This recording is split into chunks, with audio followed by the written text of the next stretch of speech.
The Joe Rogan Experience podcast is brought to you by the Fleshlight. Do you sense a nasal sort of a tone to my voice today? I tried to give you allergy medicine, man. It's a little bit of a cold. I think it's mostly allergies.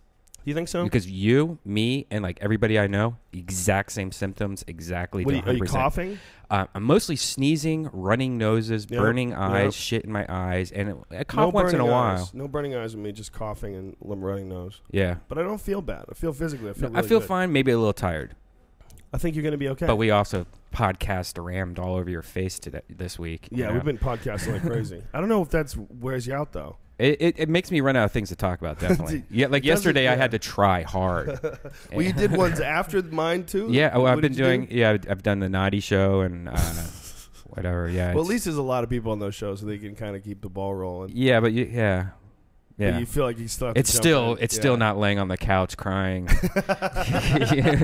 You know, I'm not used to not doing that. Some people out there working in coal mines, Brian. I know. Okay? There's real work out there. There's real jobs. Anyway, what I was about to say is we're brought to you by a rubber vagina. It's not rubber. It's like a mineral. What is it? He explained it yesterday. I don't know, but he kind of hinted that I could maybe put it in my mouth a little. Yeah, you think he wouldn't recommend it, but I bet you could eat it and live. Yeah, it would be like eating shoes. In his prime, Steve-O in his prime would have eaten a Fleshlight. Yeah, or if you're Tom and Jerry. Yeah. You know, like, remember Tom eating the shoes? Jerry. I think we talked about this a long-ass time ago. They ate shoes? Remember it was like big in cartoons to always eat your shoes. Like you cook it up and then you cut it off like a steak. You know why? Yeah, I think we talked about it. Really poor people used to actually eat their fucking shoes, man. That's amazing. Yeah. Well, you know, I don't think we realize how bad it was in like the Great Depression. Right. During the Great Depression, when my when my grandfather grew up, he had this. My grandfather always had this serious air about him because he had seen people that like almost starved to death. You know what I mean? Right. Like he had lived in an era where that was a real possibility. Like in America, you might starve to death. It's not going to be everybody, but it's possible. Things were really fucking bad. And if you can live through that, what does this have to do with plastic vaginas, Brian? Nothing, goddammit. Told you, take this allergy medicine. They didn't have them back then. Yeah. Thank God we have them now. Yes. First of all, it would certainly keep the population down. Definitely. This is an excellent tool for population control, the Fleshlight. Go to joerogan.net, click on the link for the Fleshlight, enter in the code name Rogan. You save yourself a bundle of cash. How much? 15%. Get the fuck out of here. No, I won't. I'm being serious. 15%. Enjoy it. We are also sponsored by Onnit.com, makers of Alpha Brain, the cognitive enhancing supplement that I take every day. There's a lot of information available about it on Onnit.com, ONNIT. If you're fascinated by any of this stuff, I urge you to please Google nootropics, Nootropics. And nootropics are essentially nutrients that have been shown to have a positive effect on the way your brain works. And Google it and read the pros and cons and do your research and experiment with stuff. You don't have to go out and just take Alpha Brain. If you have some experience in nootropics, you already know you enjoy their effects, then go ahead and try it. But, you know, if you don't, try out some other stuff first. Try out there's a bunch of different kinds of nootropics that are available, and it's all available online through the wonders of this thing called the internet. And it's go check that out. And the GABA is something completely different from a big, tall puppet in a suit. Yeah, it's not GABA. Right. It's GABA. Just GABA. The controversy ensues. So anyway, we have a bunch of different supplements, fitness supplements for exercise. There's Shroom Tech Sport. It's an amazing endurance supplement. I use that when I do jiu-jitsu or kettlebells or anything really difficult. There's Shroom Tech Immune, which is a great immunity boosting supplement as I talk to you with a runny nose. What? Huh? We also have New Mood, which is a mood boosting, serotonin enhancing supplement. It's called 5-HTP and L-tryptophan, and when you mix those two together, both of them are responsible for producing serotonin. So it sort of is like gives you the building blocks for serotonin, and it makes your brain produce it. It's nice. It gives you a little happy feeling. So it's all natural stuff. Check it out. The first 30 pills that you order, there's a 100% money, a 100% money back guarantee. You don't have to return anything. You just say, I don't like this stuff. You get all your money back. Okay? We can't make it any easier. We're trying to be as fair and as nice as possible. And our goal always is, number one, is I don't ever want to do anything where anybody feels ripped off. So that's why we have this money back guarantee in place. I'm much more concerned with not having people feel ripped off than I am with making money. Okay, so there it is. Go to onnit.com. Check it, bitches. ONNIT. Enter in my last name, which is Rogan, ROGAN, and save yourself 10% for now and for always. And what was the other? He had some new fucking code that gets you 35% off. Oh, yeah. Shit. I can't remember. You guess you have to download yesterday's episode on iTunes. Damn it. And he's in a plane right now, too. I can't even text him. All right. Whatever. Yeah, you'll have to download yesterday's because there's a way to get 35% off. Yeah. I'll tweet it. I'll tweet it what it is later. Sorry. Make him work for it, man. No, I gotta fucking. It's listen. me, man. I fucked up. I should have had that shit written. It was down. something weird, like TSK or something. Was it? Yeah. And I just making shit up and confusing people. Somebody probably had it. It was on the tip of their tongue, and then you just said that, and you just fucked them sideways. Boom, into the woods. Speaking of fuck sideways, we're talking to Matt Paxton from fucking Hoarders, ladies and gentlemen. What's up? Cue the music. The Joe Let's Rogan start this officially. Experience. Train by day, Joe Rogan podcast by night, all day. Yes. Now, we are talking today to Matt Paxton from Hoarders. And you want to talk about a dude who has seen some unusual shit. I see it every You day. must have a completely different perspective on human beings than your average person. Yeah. Oh, I mean, it's to a point now where I have a hard time. Like, I mean, I live in the suburbs now, have a wife and kids, and I'm bored to death. Like, hanging out with the guys in the neighborhood because during the day I'm shoveling 200 dead cats and 45,000 pounds of shit, and then I got to go talk to some guy about an email that he got in his cube, and I can't. Right. I mean, it's actually affecting. I need the crazy shit now. Wow. I'm really having a hard time living a regular life. So you've become addicted to all this insanity. Absolutely. I'm a recovering addict. My issue was gambling. I had a serious gambling problem. Lost everything when I was 25. I mean, literally rock bottom, sitting in a ditch in Lake Tahoe, Nevada. I got my ass kicked by a bookie and had to start over. Wow. I had literally $5 in my pocket, and I went and gambled it, trying to make it 10. Jesus Christ. And so I hit rock bottom, and over the last, 10 years, slowly but surely got back out, and I've seen it all. And so it works for me with the Hoarders because, I'm not going to judge them. I've been in I thought about sucking dick for money one night. I didn't do it, but I put it on the table. Wow. Because I was in a lot of Crazy. trouble, and I was like, it can't taste that bad. It's not that horrible, I started justifying it in my head, and I put a lot of things on the table that night. Wow. Sigur and I talked about it one night. We were like, I was like, I'm going to run drugs from New York to Miami just once and get out of trouble. Not like I knew how to set that up or anything, but in my mind, I was like, I'm going to do it. And so, there was I was in so much trouble, I put a lot of things on the table. So when I see a lady that's shit in her oven, I'm like, it's not that bad, She really. shits in her oven? Yeah, I've had one lady that did, yeah. She actually shit in a bag and then put the bag in the oven. Oh my God! To keep it fresh, right? What was the? Yeah. What was the? She wanted to thought keep it behind safe. it? Yeah, she she wanted wanted to to keep it save safe. her shit. She Yeah. was saving her shit. I get that. Yeah, it was a special, something like I think there was a birthday cake involved or something. Oh my Yeah. God! So you was can't the shit from a particular from meal a that you wanted specific to meal save? that there might have, there was something important to it. Oh, I know, and you know what?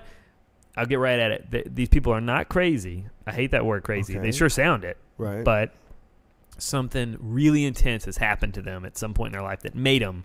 That got it. It jump started it and got them. And then about 10 years of bad decisions got them there after that. But something horrible, tragic happened to them that initiated it. So is it this horrible, tragic thing that happens to them? Does it just fuck with the way they see reality? Totally. I mean, they they're block off sections of reality. Yeah, that's why I'm so excited to be on this, because you're willing to go into different realities and understand that you could have a whole separate world that exists in your mind, even though you're living in a different one.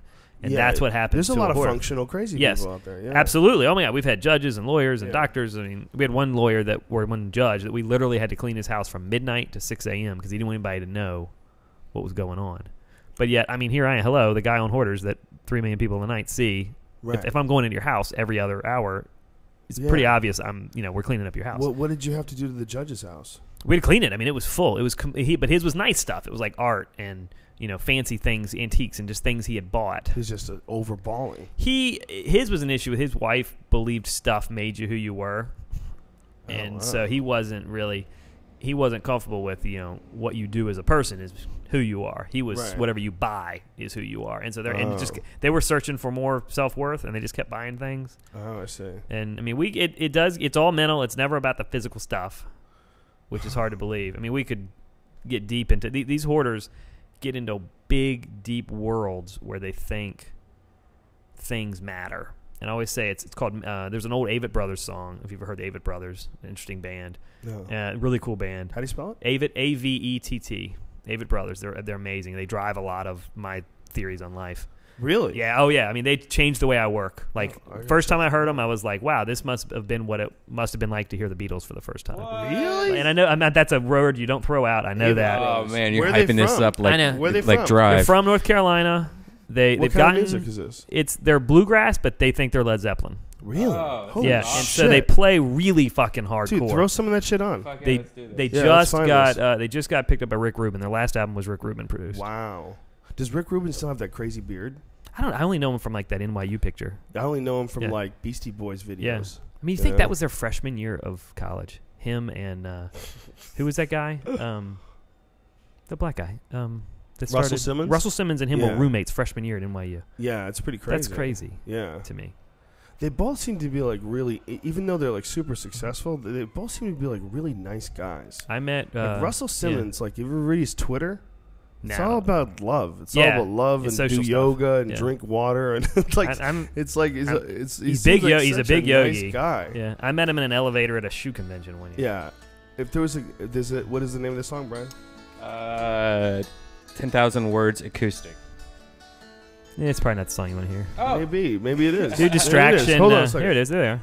That's just in the back of their truck.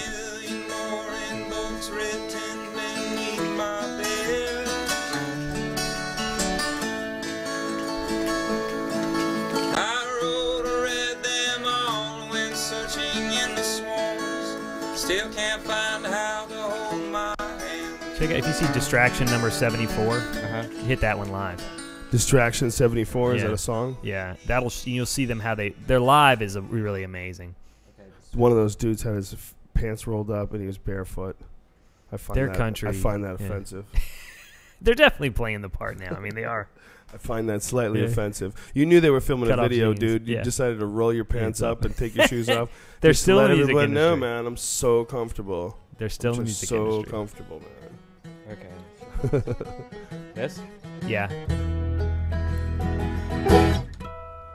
I was in love with your beauty. So the guy plays a banjo like a guitar. I wish that was enough to have made me want to stay. See, I'm as true as I try to be, and I must say, my girl, I tried the best to get it all builds totally the whole time. But when I left your house that morning in that ragged Thunderbird, I tried so hard to fight the voices from the devils that I heard. See, there's a highway to the right of us. I took a year ago, and since a year ago, can't drive past without turning down that road. And I knew it, I never should have turned the wheel. And I knew it, the voice was calling me were real. I knew it, listen to the song they sang. I knew I was wrong. Yes, I did. And I knew I was wrong. So live, it's a whole different world. This is very original, though. Yeah. I can't think of other things that it sounds like. They've got it's like 6 albums in 3 years. Really? I mean, yeah, they just throw up music. I'll have to check out their But the whole point of that was they have a line that says, "I'll never know silence without mental violence." Whoa. And I get really deep into the word. I mean, like, I just love their music. And they said, "I never know silence without mental violence." And that mental violence is the key word for me. For a hoarder, they're 24/7. Their mind is never asleep. Like you and I think your brain probably goes overtime a lot. I'm a huge fan of the podcast, and it is pretty. I'm geeking out to be here, but like to know, we're geeking out to have you. Thank you. I'm sure. So I mean, to like you allow your brain to go deeper than a lot of people are willing to. I don't even know what that means. All I do is, if something is curious to me, I follow up on my curiosity. Yeah, but I just have the time to do it. I think that's the difference. I don't work a regular day job where, between 9 to 5, I have to have the. You don't allow rules to limit your brain. Well, I don't have to. You know, it's really true. A lot of it is I've been very lucky in how I've sort of managed to manage my life, and it's just. Yeah, I can think about things. I don't have to think about a company all day. But someone doesn't tell you how to think of those things. Yeah. Your brain just goes. Well, I'm allowed to. You know? Yeah. I mean, I think that's what's really hard for people is jobs. What's really hard for people is, when you fucking work 40 hours a week plus traveling, commuting, that's a lot of time that's not yours. More than 50% of your life is not yours. Not yours. Yeah. And for most of us, not me, but, I have been in the past for sure. When you work in a job like that, you're giving away a giant chunk of your life. That's the majority of us. That's why systems work. People are tired. People are tired all the time. That's why ridiculous systems are hard to get out of place because people are just too tired to fix them. Yeah. I mean, I'm lucky. I always say hitting rock bottom for me was like the greatest thing ever. Yeah. Because you fuck up so many times, by the time you get back out of rock bottom, like you pick yourself up, right? You've broken all those rules, and you're like, fuck, I'm not getting a real job. So you feel like you're probably the perfect person for this show because you're not even judging these people. Hell no, never. You've been I've done worse. You've been down crazy street. You know I've what done the much fuck worse goes down. Yeah, absolutely. That's beautiful, man. Much worse. What a great I'm not going to message judge that them. is. I'm totally not going to judge them. No one is. What a great message that is, though, if you're saying you've done much worse, and here you are with your shit together. There's nothing... Yeah, but I sure didn't for 15 years. I know, but that's so important. I don't think I have my shit together now. I'm just on TV, and it looks like I have my shit together. Well, I think you so have your I shit... get Right now, acceptance. now, you do have your shit together. If you're living in the moment right now, you're More not, so than yesterday, you're not methed out. You're No. not shitting your pants. You're not going crazy. You're not, Have you murdered a hooker? No, but one of my employees did murder another guy. I have all my guys are ex-con. Whoa. Yeah, they're the best employees for this work. One of your employees murdered a guy? He did 20 years. Was he a hooker? No, the other guy was a drug dealer, and I asked him. I was like, what's you did 20 years. His name's Ronnie, great guy.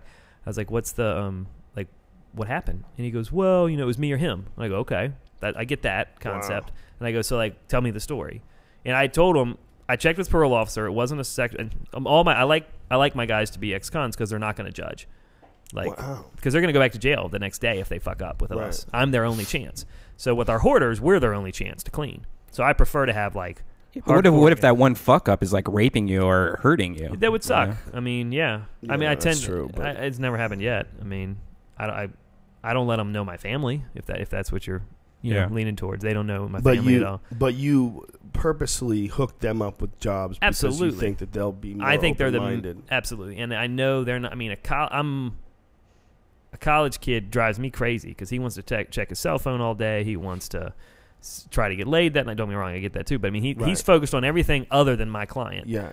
My hoarder is just happy to be, or excuse me, my worker is from prison he just got out on Saturday. He's just happy to be out. He's been in a 10 by 10 for 20 years. How do you know whether or not you can trust them? Do you pick them I go from an through, agency? there's some church groups that rehab them in prison, and we know they've been sober for 2 years. These guys are like devoted to a vegan diet. I mean, they're already have committed to lifestyles inside the system to get clean. Wow. So I mean, believe it or not, staying sober in prison is a really hard thing to do. Is it really? You can get anything you want. Anything you want. Anything. These guys will tell you, man, anything you want, you can have it in a day if you're willing to pay.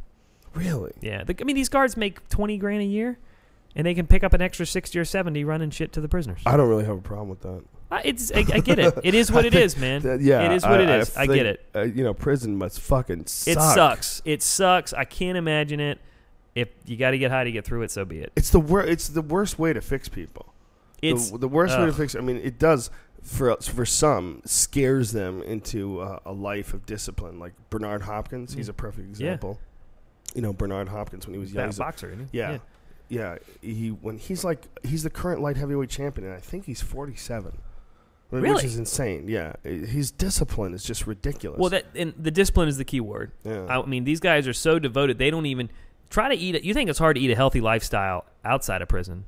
Try to eat a healthy lifestyle with no. Yeah. I mean, they're just. I mean, they'll eat like just water and bread, and that's Jesus it. Christ. I mean, like that doesn't sound healthy. No, well, the food is so bad. The food is so bad, and they're just so committed to a clean lifestyle. By the time we get them, they're awesome. It's so ridiculous to me, the fact that we have private prisons. That fact is so shocking to me. Yeah. That there are actually businesses that profit off the substantially amount. Really profit off the amount of people that get arrested. And so they also lobby to keep certain laws on the books to make sure there's more things to arrest people for. So there's more people in their prisons. It's like, this is the Matrix. That's insanity. Most of my dudes are young black men that never knew their dads. They were just trying to get by. They never had a freaking chance. Yeah. They in their mind, selling a little weed on the corner, that was right. There wasn't anything wrong. I mean, the difference between right and wrong is is totally subjective. Right. And a lot of our guys, they don't, in their world, they're just trying to survive. Why is that wrong? But it's okay for the guy to sell oxycodones at because I'm white. CVS pharmacy. I didn't get caught, or I had the proceeds to get out of trouble. Yeah, that's so silly. It's really preposterous. So anyway, so my guys, I like those guys. They'll give me their heart, and they'll give my hoarder. They'll give 100% effort. Wow. To my client, and so that's the dudes I want. That's really cool, man. You know, look, I'm certainly for prison. I'm certainly for keeping dangerous people. You raped a kid. I hope you die in prison. I agree. But you sold weed, man. Get out. Not just that. There's a lot of other things that happen that people get arrested for, and I think I think we really could do with a better way of rehabilitating people and a better way of sort of managing kids that are coming up. We've got to recognize when there's these big populations of kids without fathers and terrible neighborhoods where everybody's stealing and it's just crime everywhere. There's got to be a way that some asshole can profit off helping these people. But that's the only way. I'm pitching a deal right now, man. Like I keep talking. Really? I'm trying to get. Because to me, it's workforce development, really. And if these kids, none of them have dads. Most of their dads are in prison or dead. And I don't want to paint a brush and say everyone is this way. Right. But a lot of these kids don't stand a chance. They just simply don't stand a chance. So I'm saying they're going to be, for the next 20 years, they're in prison. So let's just go ahead and get in there because they don't. I actually found out from some of my guys, you don't even qualify. You think it's bad outside with no money and no funding for social services. You try to get funding inside a prison. I mean, they're at the bottom of the list. There's no government money for prisoners. So these dudes can't even check out a book in the library until the last 2 years of prison. Really? You're only available for educational services your last 2 years. So what if you're on? So you're if on you're 20 years. 18 years, you're sitting around jerking off. No books. Nothing. Holy shit. Ronnie got worse for me. He spent 9 years in solitary. Whoa. First day he went in, he had to beat a guy up to show that he was tough. He got out, and he was mad. He said, I was angry for 5 years. And think about that statement. Angry for 5 years. And you're in a 10 by 10 dark room, and that's all that you are, is angry. He had nothing else. It's insane. So nothing, no break, nothing. 5 years. He gets out, finds the same guy, beats the shit out of him. Oh, again, my God. Goes back in for 4. Jesus Christ. Because he was mad at that guy for 5 years. Well, he's fucking crazy. At that point, he was, yeah. Wow. Yeah. Well, but he's out. Yeah. What is that experience like of being locked without human contact for 5 years? 9. He got out for 30 seconds. Well, he had a little contact after that. Somebody came in for, I don't know, 30 minutes. First of all, how did they ever let that guy out of jail? Ronnie? He served his time. I mean, it's crazy. Now, that's another part that's pretty crazy, He served his time. But what kind of a rehabilitation is that? There was no rehabilitation. I'm doing his rehabilitation. I'm teaching him what it's like to be a real man. I'm teaching him what it's like to talk and to listen and to communicate. I mean, we're doing the rehab, and that's what I really my next thing after this show's over, I want to do a for-profit program where we go into prisons the last 2 years. We give these kids an MBA because most of them are drug dealers. They get cost of goods sold. They get business. I mean, they were selling drugs. They understand what things cost. They understand margins. They get it, and they already understood the principle of business. They got 2 years to sit around and do nothing. I want to teach them good business principles. Let it be a contest, and whoever comes with a good idea, we're going to fund them. So when they get out, we're going to have a for-profit halfway house. That when they get out, they now get entrepreneurial training for the next 2 years. So they get out, and they're with us for 2 years, and we train them, and then we teach them the business and get their business started. That's awesome. Man. I think I think there's a way, but there's a way to make money on that too. I'm not doing it for free. I'm not trying to be, and I'm not looking for government grants. I'm going to take a piece of their business and give them a chance. And as long as it's a good business, they're going to make money. Right. You imagine having 2 years to sit in a room and think and and be able to put a business. I mean, think of all the businesses you're putting together. Yeah. If you had no other distractions for 2 years, how awesome would that be? I'm not saying prison's awesome, but to be able to be devoted to something would be really cool. It's super motivating is what it is. It can be. Yeah, it can be. Or it could be, mortally depressing. I mean, we got to figure out a better way to we got to get Halliburton involved in rehabilitating cities. Some huge company. Yeah, if Halliburton could get like a grant, I mean, they can make Detroit profitable. Hire them to rebuild Iraq. Why can't we hire them to rebuild Compton? Why can't we hire them to set up some sort of community centers where kids without fathers can be mentored, on a daily basis, so that someone can give them a discipline to put their life in gear. I've learned with doing hoarders, man. Like I'm learning it's cool to make a difference. I didn't know that. Well, it feels good, doesn't it? It's amazing. It's my new drug. I mean, it's the best. I don't need to gamble anymore because I'm helping people every day, and it sounds silly. It's like totally addictive to me. And I'm needy. Don't get me wrong. That's part of who I am. I need that fix every day of someone saying you helped me. But if it does for greater good, fine. Yeah, I mean, you're getting your little rush, but you're getting it off of super positive all for things. Helping people. It's like you've changed something that's just chaotic and crazy, like gambling, into something where you're getting this rush off of only positive things and things that benefit other people. Yeah, that's beautiful. That's like the best. I'm still getting my rush. I'm still getting my fix. I'm not trying to act like I'm your not. obsession, but I've just rechanneled. You figured out how to do it all and be everything's positive though. I mean, you think if some child molester that he has to have that rush to do whatever you got to do, what if you could channel that into?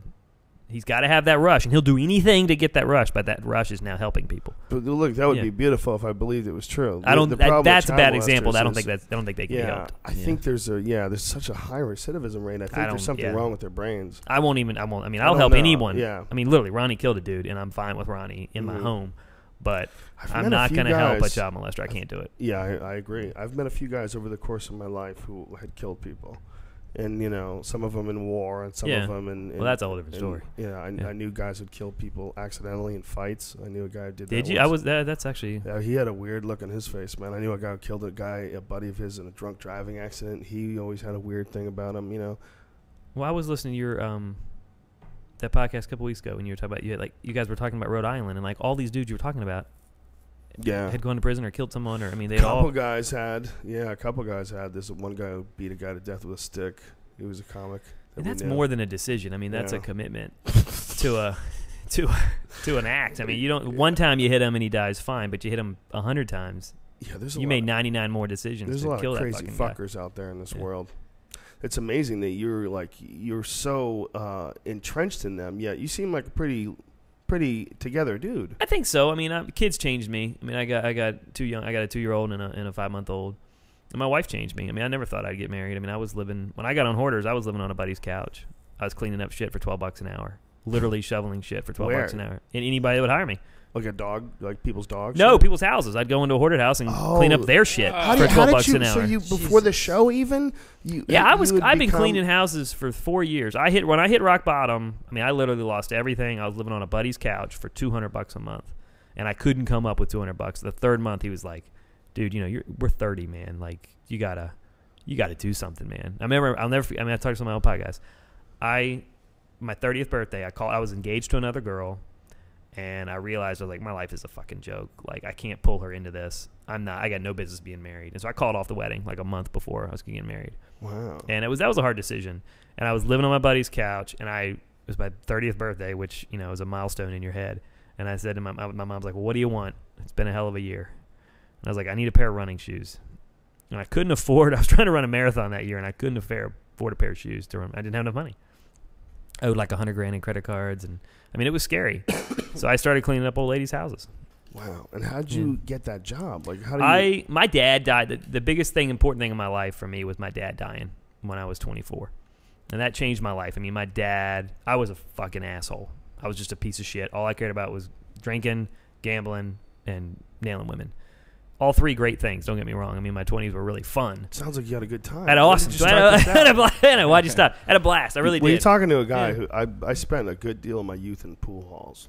Yeah, so a hustle. I was a hustler, man. Gambling addicts on a regular basis. It's very, very common. Yeah, I mean, for me, I hadn't honed my hustle in the right place. I'm still a hustler. I'm just doing it on TV in a positive way. Yeah.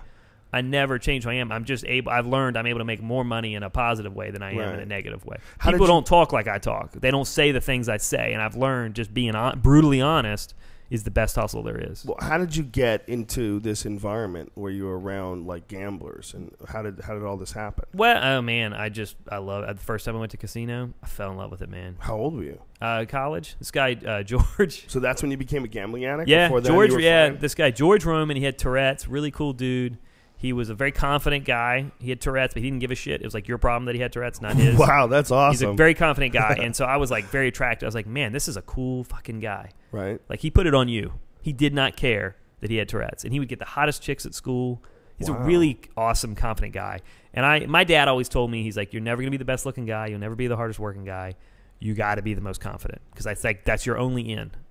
Like you got no other valuable Dad thing. Just broke you off. No, he just was honest. He said, he's like, listen, son, you're not going to be rich. Yeah, you're not going to be rich. You're not going to be any Here's of your that dick. stuff. Here's a ruler. Yeah, you ain't got a big dick. Guy. It is what it is. And my dad got mad women. I mean, he was so ugly, but women loved him. He knew how to. He talked honest. He talked honest, and he treated them with respect and as a women. And so I learned a lot from him. But when my dad died, I went to this little place called Comfort Zone Camp. It's a camp for kids that have lost their dads.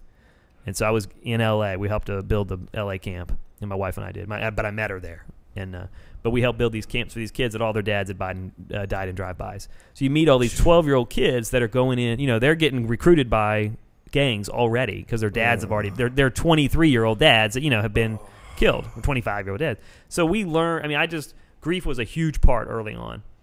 And so for me, like when I got out of my really rock bottom and I realized it's time to get going, where I figured that out, the doing good versus doing bad was at this camp. I got addicted to that camp. I volunteered every single weekend, and I'd go away for 3 nights and hang out with these kids. And that's when I got my new addiction. Was then. Wow, and it changed my life. That place changed my life. I met my wife there. I came up with a new business, my business Clutter Cleaner. I came up with it there, helping these kids. I met a lot of great women. And met my wife there. So, I mean, I wouldn't have what I have. How did you pull yourself out of the gambling spiral? You said you found yourself in ran a like a ditch. fucking chicken, man. I mean, I got my ass kicked by a bookie. Right. And you the owed night money. I owed $40,000. The night before, I had $10 left to my name. I knew I owed this bookie. I think it was $40,000. And it was a lot. I knew I only had $10 in my pocket. My girlfriend was waiting for me. I was in Lake Tahoe. She was waiting for me at the top of the hill up at Heavenly. And I was gambling all night. I had $5 in my mind. I thought I had $5 at the end of the night. And I was like, I better put this down. I got to get a cab ride home. So I was giving up. I had $5 to my name. And I owed $40 to the bookie. $40,000. Yeah, which for a 24-year-old kid not making that is a lot of money. And so I put the chip down, lost, came out. I had no money. I lost my last dollar. Came out, and I had nothing. And it was like, I got a fucking problem. And so I was looking at the cabbie, and he's like the guy that drove me back every night. And he was like, he looked at me, and I was like, I got no money, man. So I started walking uphill, 5 miles uphill to the ski resort. Tahoe's a very awesome, isolating place. So it's a 5-mile incline road as we went up. And I'm walking up this thing, and he came up, picked me up, and he was like, dude, you gotta get your life together, man. You gotta quit gambling. And I remember this, and at that point, I was still judging people, and I was like looking at this. I was like, this poor, stupid cab driver. No, God knows what happened to him. And I was totally judging him. Right. Yet he's saving me. He's picking me up, and so I'm still treating this guy like, in my mind, like a piece of shit. And he picks me up, he drops me off, and I'm like, can I give you anything? Can I? He's like, dude, just stop gambling. And he looked at me like, just fucking stop. And that's what made you stop? Well, and I called my mom the next morning, and she's like, you're on your own. So then I called the bookie, and I was like, I don't know what I'm going to do, man. I don't have the money. And I mean, this was like a movie. He's like, no worries, man. Everything's going to be fine. We'll work it out. What do you have? I was like, I might be able to scrounge up $1,000. He goes, no worries. Come on down. I'll meet you down this afternoon. So I was like, this isn't like movies at all. This is great. We're going to work it out. And I went down. He took the $1,000 and he beat the shit out of me. Broke my nose. I totally was just clueless. And he broke my nose and beat the shit out of me. That was my rock bottom. And I was like, what the fuck am I going to do? So I called around. I called an old boss, and I told him my mom had already said, you're on your own. Find a legal way out. And that was the night where I put a lot of dumb shit on the board. I mean, I was like, all right, I'll just be a prostitute, or I'll do whatever. Like, I was like, I was like, I can be mentally strong. I can figure this out. And I was lying to myself saying I can figure this out. Wow. And so ended up, an old boss got me a job in Chicago, and he goes, when can you get, this was a Tuesday night, and he goes, when can you get there? And I was like, Friday. He goes, you start Friday. They're going to pay off the bookie, but you're going to have to work for a year to pay. They're going to take it out, piece out every night. Wow. And I was like, great, thank you. And I literally, my buddy, I didn't have money to get home, so I had to play poker that night. I borrowed $50 from my buddy and won enough money playing poker to get gas money. Oh, my God. And that's how I drove home, and I never gambled again. Really? You just quit? I quit. Cold I ran turkey? away. And I still run away. I still run away today. Wow. I just don't, I mean, like, this is the worst week for me, the NCAA tournament. Oh, you were a killing basketball me. person? Killing me, man. Oh, my God, I love it. It's my So favorite do you thing in still the world. watch it? Oh, yeah, love it. Oh, wow. No. Love it. Is it? I just don't do the sheets. I delete all the emails. I just can't do the sheets. Wow, that's crazy. Yeah, so you're fucking just love it. battling it every day, huh? I don't. Sort of, but you have a handle on it. Yeah, I mean, I haven't gambled in 8 years. I don't really. 8 years? Yeah, my kids are just wearing me out now. I don't really have the effort for that kind of stuff anymore. Does it still draw you though? Every Like once in a while, I get cigarettes? that itch. Yeah, Really? every once in a while, I get that. Like I had it this year. I had a really bad itch, and I had a flight to Vegas to do a Hoarders episode, and it wasn't even in Vegas. I just had a 3-hour layover, and I was like, "Fuck yeah, I'm going downtown," and I got excited, and I hadn't had that itch in a long time. Like I can drink, I can smoke, I can do whatever because I can walk away. Mm-hmm. I can't walk away from a table. That's my weakness. Wow. I don't know how to walk away. If I have $1 or 10 grand, I'm gonna fucking blow it. Your special brain chemistry, whatever it is in your mind. For me, that's my. When that's it. Gambling comes up, you just bing. I love you it. Just But connect. that's my ultimate way of shoving it to the man and like, I'm better than you. I can do this. And Really? I, you know, That's for me, what it is? Yeah, it's a self-worth thing. I was looking for self-worth. So but how do you get self-worth out of gambling? For me, that's where it went, man. I mean, for you might get. I mean, where do you get your self-worth? I don't know. I get it. I'm trying to think about it. Yeah, my new thing now is like I really know that I'm making a difference on these podcasts. So I dig that. I'm starting to get it. That's where I'm What getting is your my podcast rush. called again? It's called 5 Decisions Away. 5 Decisions Away. Yeah. And what is essentially, what is it? Well, it's about, it just recounts all my mistakes over the last 15 years. I was doing a Hoarders where in New York City where this guy had he had an acre in Brooklyn, a massive property in Brooklyn. This guy had inherited it from his dad, and it had about 6 feet of bicycles all the way through the yard.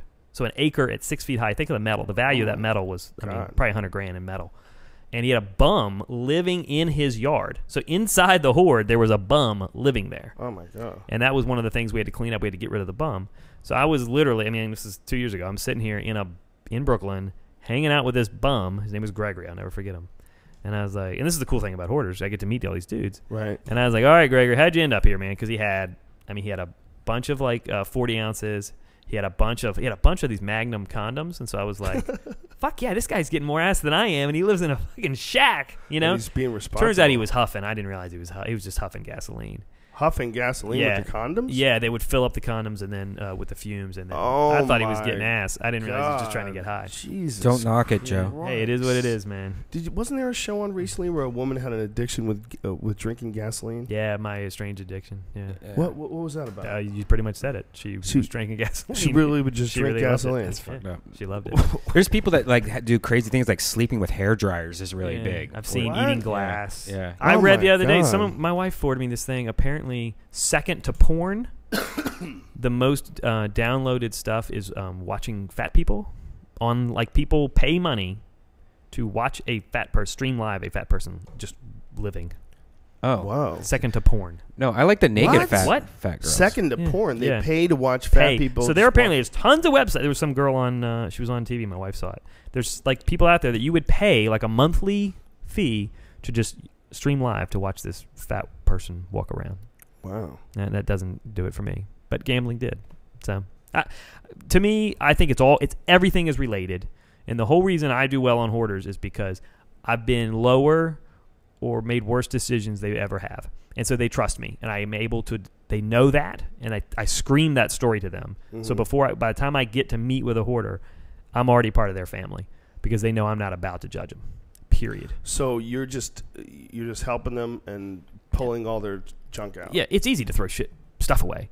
Now, But I how also don't mind, like, I get the bad stuff. So I get, like, 200 dead cats. I'll get Does that cat Yeah. shit drive you crazy? Or, I mean... the urine is what gets me. Oh, yeah, the Urine, cat I urine. can't do the urine. The shit you don't smell. Right. The urine is much stronger. No, I mean seeing the actual dead cats. I mean... Oh, no, 'cause I hate cats. I could give a Oh, shit about it. that Fuck sucks. I'm happy with dead cats. Dead cats make me smile. Now, dead dogs, it's hard. I can't do that. It bums you out. Yeah, I saw one where a lab was just laying in a cage dead, and that was really sad for Oh, me. But like, I see 100 dead cats, I think it's funny. Like, that Why was totally it cracks me dead? up. She just left Starvation? it there. Yeah, starvation. Oh, It was really Jesus sad. Yeah. Fucking Christ. So, but it's weird. Why is it any different from a dog from a cat? It shouldn't.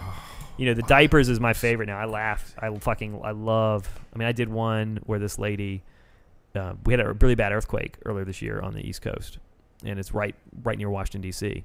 And I was literally filming a Hoarders episode. I'm standing. This lady's sitting on her toilet. We're on the second floor of an old brick townhouse outside of D.C. and a big house.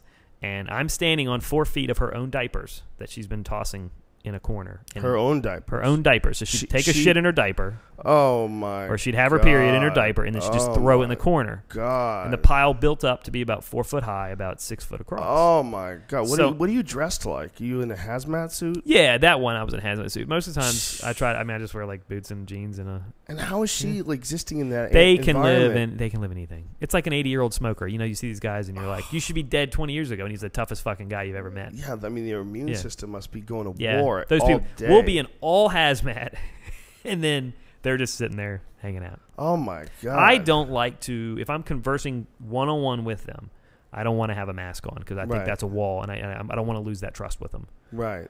But sometimes I'm not going to kill myself. Yeah, I don't want to die from smelling your shit, stupid. I don't. The shit doesn't bother me. It's the when there's fleas that have sat in your shit, and then the flea comes up and sits on me. That's when I got an issue. I don't want to be like 100 fleas on my face full of your shit. Oh, not just shit, your shit. Jesus Christ! It's more personal when I know it's yours. So anyway, this lady. This was the crazy part. This lady. This is the crazy part. Yeah, I ain't got to the good part yet. Wait for it. Oh my goodness. So then I'm talking to her about tell me the first. I was like, I understand how you after 10 years you can throw your diapers. That's easy. I said, but the first time you made the decision, I'm not gonna shit in the toilet. I'm gonna just throw this in the corner. I was like, the first time is the hard decision. So that's what I was trying to get to. What did you think? Why were you thinking this is okay? Where did you justify in your head that this is an acceptable behavior? And so it's that first decision what's so important to me. And as I'm asking these questions, the house starts to shake sideways. Oh no! And I'm like, maybe we just got hit by a truck. And then all of a sudden, the house starts to shake up and down. And by the way, there's a 300-pound camera guy right behind me as well. And all of a sudden, I was like, holy fuck, this must be... I've never had an earthquake before. I was like, this must be an earthquake. And the house is just... It's like huluing. I mean, it's just a circle. And I'm like, I freak out. I'm like, get the fuck out. I'm screaming at everybody, get out, get out. And I run down the steps, and I look at her, and I'm like, I don't want to die under your shit. That's the worst place to die, under your shit. And I realized I'm screaming this at this lady in front of 30 people. And it was worse for her than the goddamn earthquake.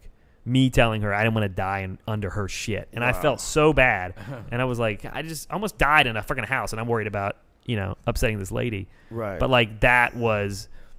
You never know what you're going to hit. I mean, that's what I love about my job also. I mean, you know. So did you just feel like you just crossed a line? I did. I crossed the line with her, and I still apologize to her every time I talk to her. Yeah, I mean, you knew she was crazy going in there to say, you're crazy once you're there. Yeah, you don't say it. It's not. It's obvious. Right. It's like telling a girl with big tits that she has big tits. Like, you don't need to say it. Everyone knows. Sometimes you let her know.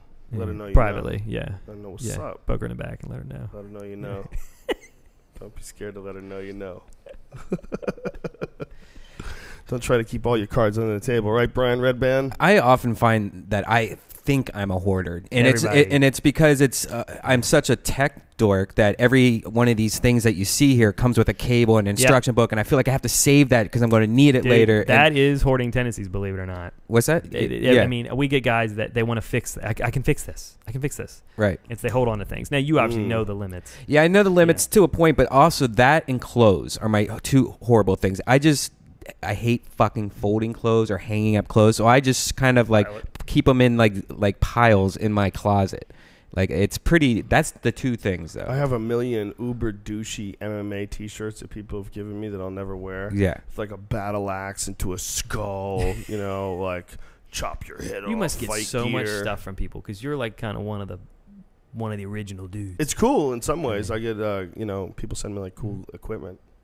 So it's good in that way. I get cleaning supply. I mean, nonstop. People send me equipment they want me to use in a house.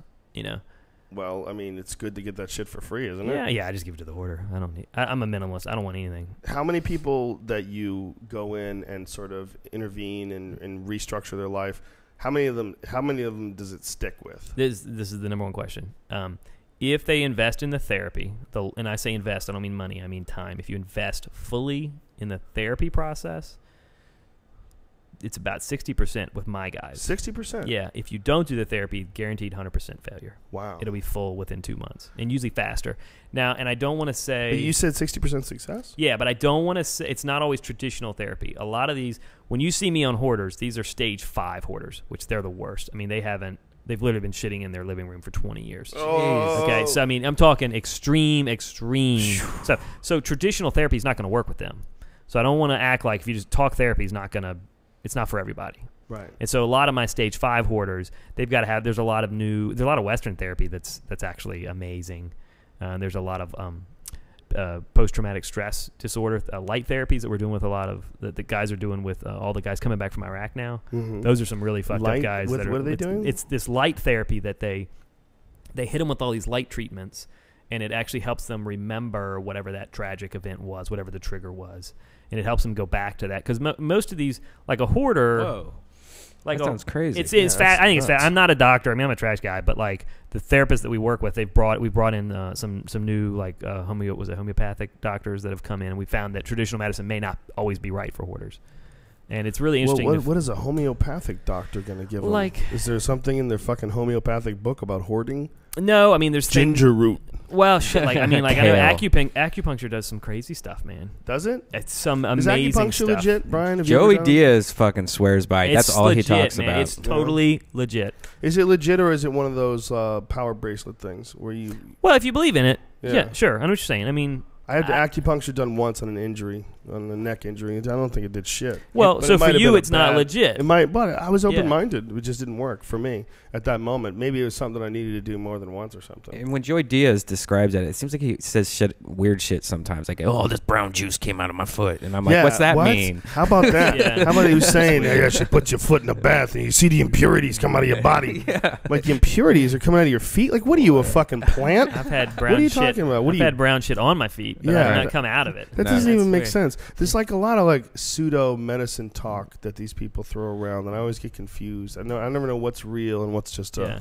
a crock of shit. I'm old school, man. If it works for you, and I believe this with faith, with medicine, whatever. If it works, If it works for you, cool. Mm. It may be totally fake in my world, but in your world, if it works for you, I'm fine Have with you it. ever met one of those crazy dudes? It's like a healer and says you can Shaman. line up your meridians and touch you in Yeah, certain I- Yeah, places. makes you That- take that off all your doesn't- clothes in the Yeah. back He of his just wants, car. yeah, he just wants you to take his pants off. I've seen. I mean, that's I've seen it. guys that have smart Yeah. guys convinced that they can actually do Yeah. that. Oh yeah. I mean, I've seen that with real successful people, and they'll start telling you how great this guy is. I'm telling you, it doesn't make sense. This guy, he's like some sort of a shaman or something. He knows how to line up your meridians. And you meet the guy, and you know, if you are like me, you probably have a very highly yeah. I'm tuned bullshit. I got sense 2 of- seconds on a bullshit Yeah, detector. you're like, yeah. wah, wrong. Get Yeah. the fuck out of my face. Well, at least man. you're still Yeah. talking to Andy Dick. Andy Dick is not full of shit. I'll tell you that. Don't say that about Andy. No, I was just That's- kidding. That is Is one he thing getting his Andy is I heard he's not. getting his He's- shit back together. I hope so. Yeah. I love Andy. He's definitely not full of shit though. He's crazy, but he's not full of shit. But yeah, that this guy was like doing all this to these dudes that I knew that were like successful dudes, and I had to come along and meet this fella.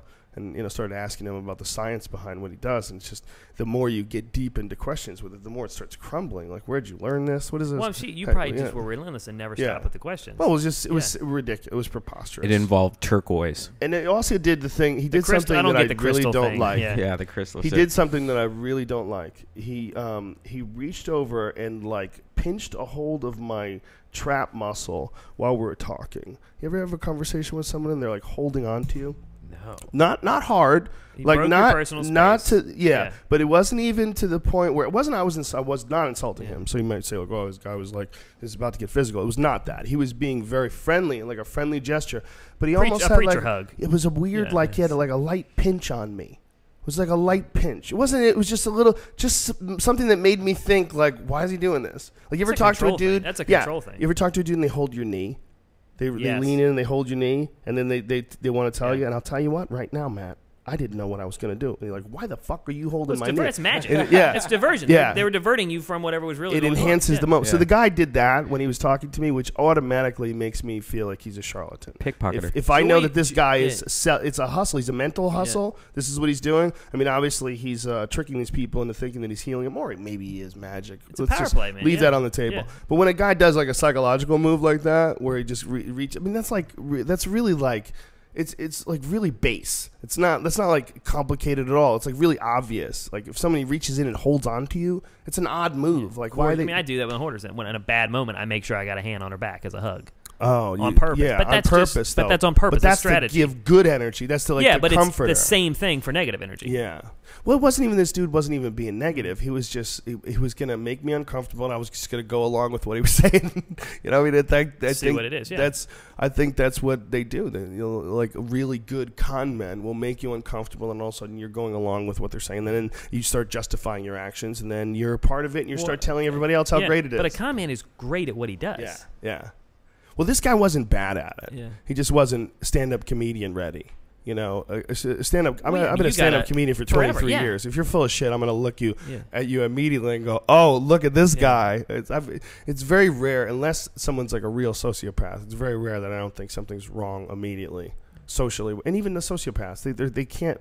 There's a natural way of interacting with people that some people just don't possess. They don't possess that because they're fucking crazy, Yeah.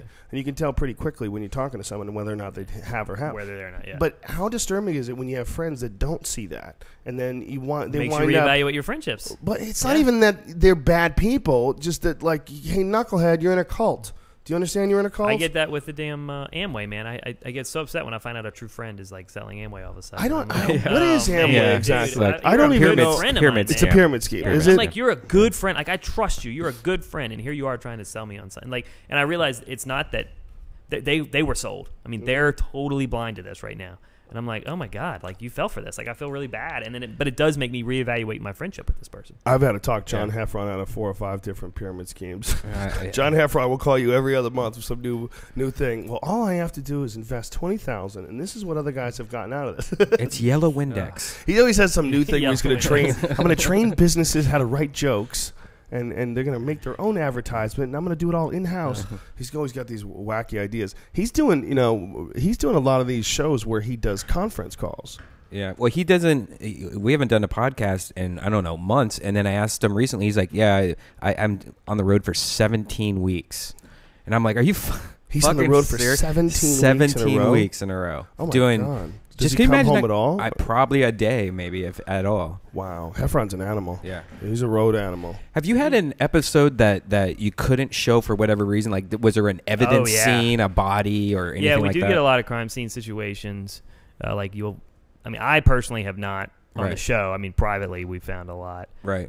One of the other guys on there, he had one the other day that this guy Corey Chalmers, who's also on Hoarders, and he went into a job, was cleaning the house, and they found the lady's husband wrapped up in a. He'd been dead for like 5 years. And Oh my! and she just didn't get around to calling the cops. Whoa! But in her mind, in a hoarder's mind, that makes total sense. Yeah. Whoa. Tomorrow I'm gonna call. Tomorrow I'm gonna do this. Yeah. And that, when I talked about that mental violence earlier, it's that mental violence. There's so much going on in their head that they can't. You know, I had a lady. She told me it was like her mind is a massive spreadsheet, Excel spreadsheet, and it's as many columns and as many rows as it can go. And she goes, it's not that I can't let go of something. She goes, I have to check it off. And she starts back up at 1. So the problem is she might get through 1,000 things in one day, and only 600 of them got checked off. And this is all in her mind. But when she wakes up the next morning, she's got to start back at number 1. And she's added another 5,000 things on the bottom of the spreadsheet. Her mind is working that hard. So for this lady that found, her husband died, she wrapped him in a damn shower curtain. And she's like, okay, I better call. Jesus And Christ! I'm going to call. And I'm not, this is not bullshit. Like, this is real life, guys. Like, this is what happens in a hoarder's mind. And you don't see it in a half-hour show.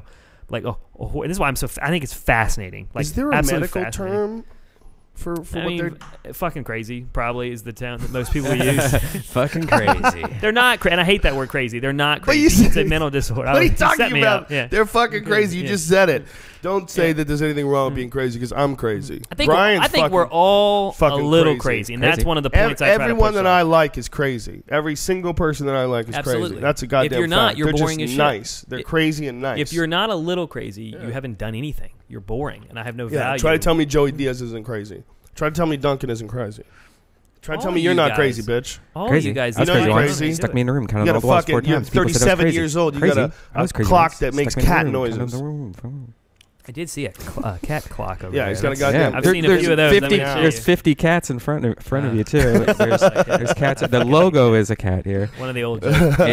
The old hoarder's joke is I hate cats so much I won't eat pussy anymore. Oh, Like, you just that's get so so sick of it, rude. man. You get just so you sick just of it. haven't had a good cat. Yeah. Good full bred. Why do you hate cats so cats. much? What is it? The about smell, it? man. The smell just. Well, you're disgusts seeing the me. worst Yeah, you're case seeing the worst. scenarios, you know. If you, Yeah, like, I'm associated with hoard. I mean, over cats. my house, my cat's nice.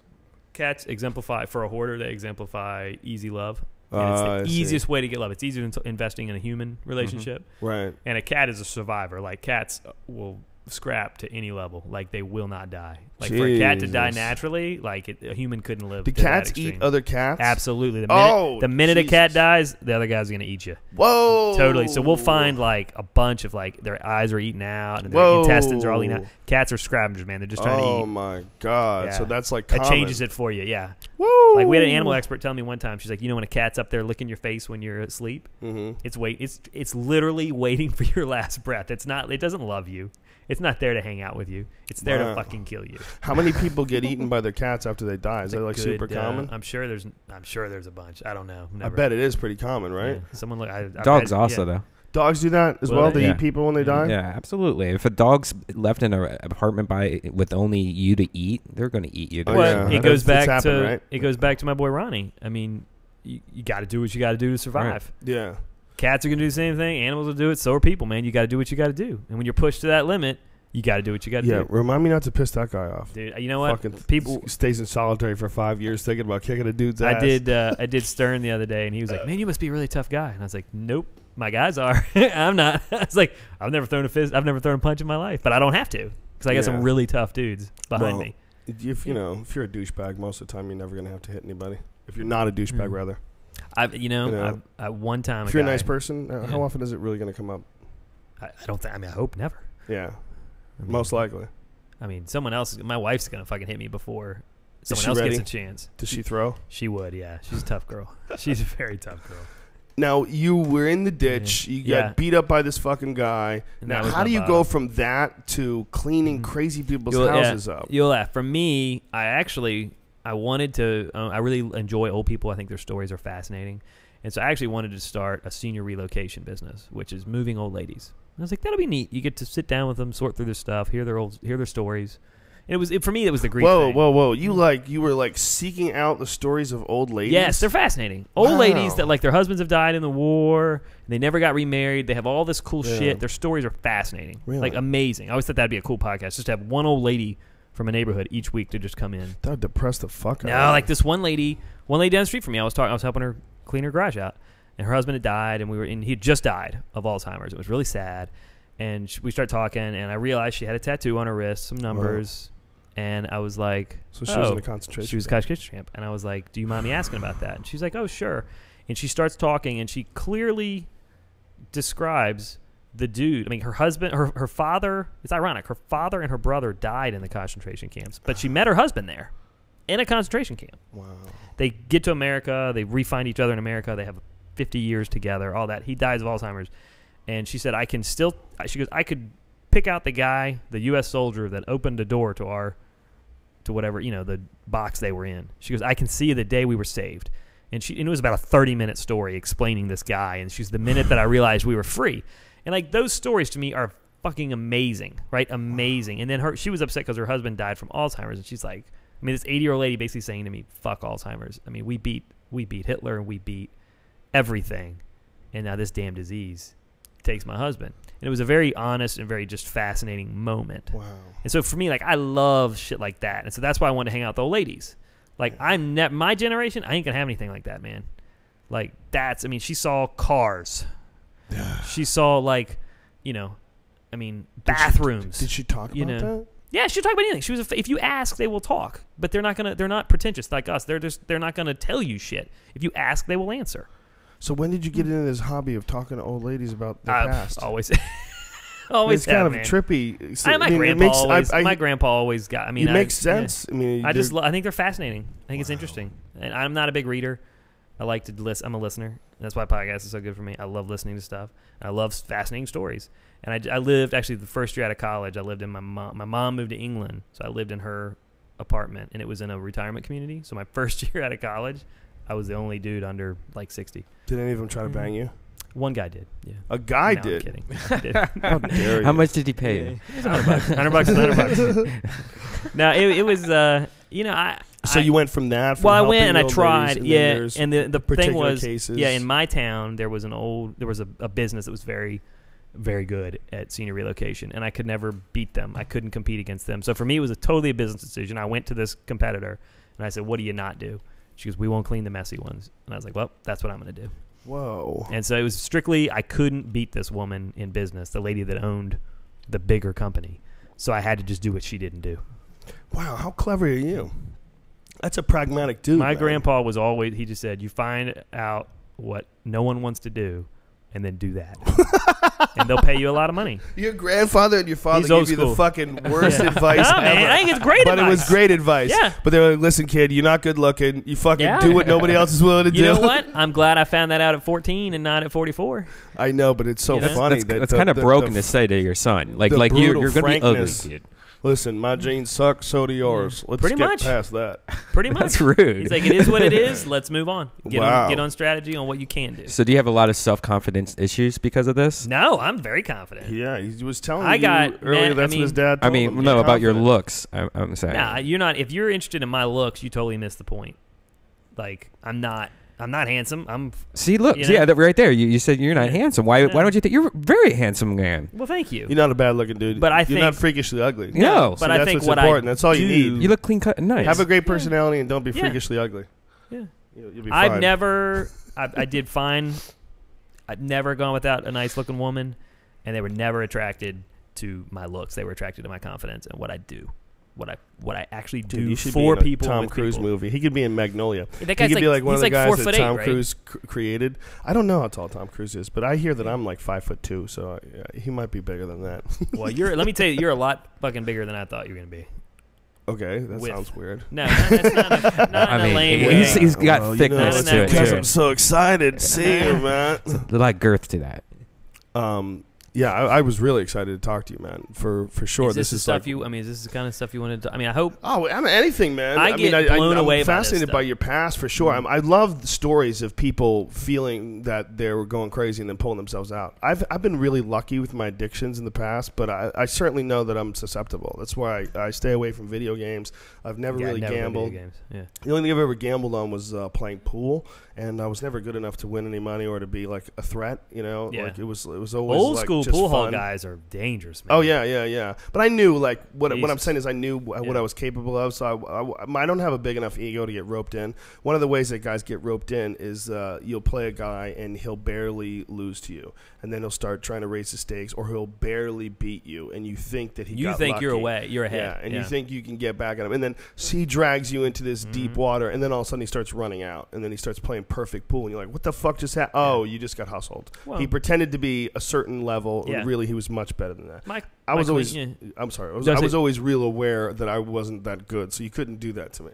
You know, I knew exactly how good I was at all times. It's Your like, bullshit it's very detector. important. Your bullshit detector is greater than your urge to gamble. Well, yeah. You got a bigger high off of calling that guy out than you did off of beating him. Well, yeah. Not even just calling him out, just being aware Yeah. that someone's busting moves. Yeah. You know, being aware that there's some fuckery is going down. Yeah, but I go back to the self-worth. Like, I think everything in life is about trying to get self-worth, trying to get attention, and like, me. And so for you, you got more credit in your own head for calling that guy out and figuring out the situation than you would have for beating him. Probably. I never thought of it that way. I always just thought of it I as think like it's a natural survival instinct. Well, You know, just- I mean, it's, like you could, I mean, like in a fight, I always say it's one thing to quit and it's another to strategically stop. If I'm fighting one of your buddies, that's not quitting. That's strategically stopping. I know I'm going to die if I don't stop. If I just run away. Well, the idea saying don't quit is really stupid because that means one guy's going to probably beat the other guy to death. Is that really necessary? I mean, how mad are you at somebody? I mean, I can understand if someone's trying to kill you and you're using self-defense, using martial arts, and you beat someone to death. I understand that. Some guy tries to rob you and he pulls a knife on you, and you get the knife away from that guy and you beat him to death. I'm with you. I'm on your side, 100%. But that's not what you want to do most of the time when you get in a fight with someone. You're just mad. You don't want to beat anybody. It's never to the guy death. you're beating up. It's someone so else there's you're a mad at. good time to stop and say you're sorry.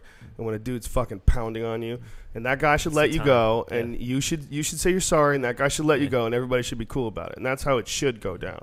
that's the correct way is to quit. To me, it's always a balance of like, how do you get that self-worth that you give yourself credit for it, Yeah. and then you move on.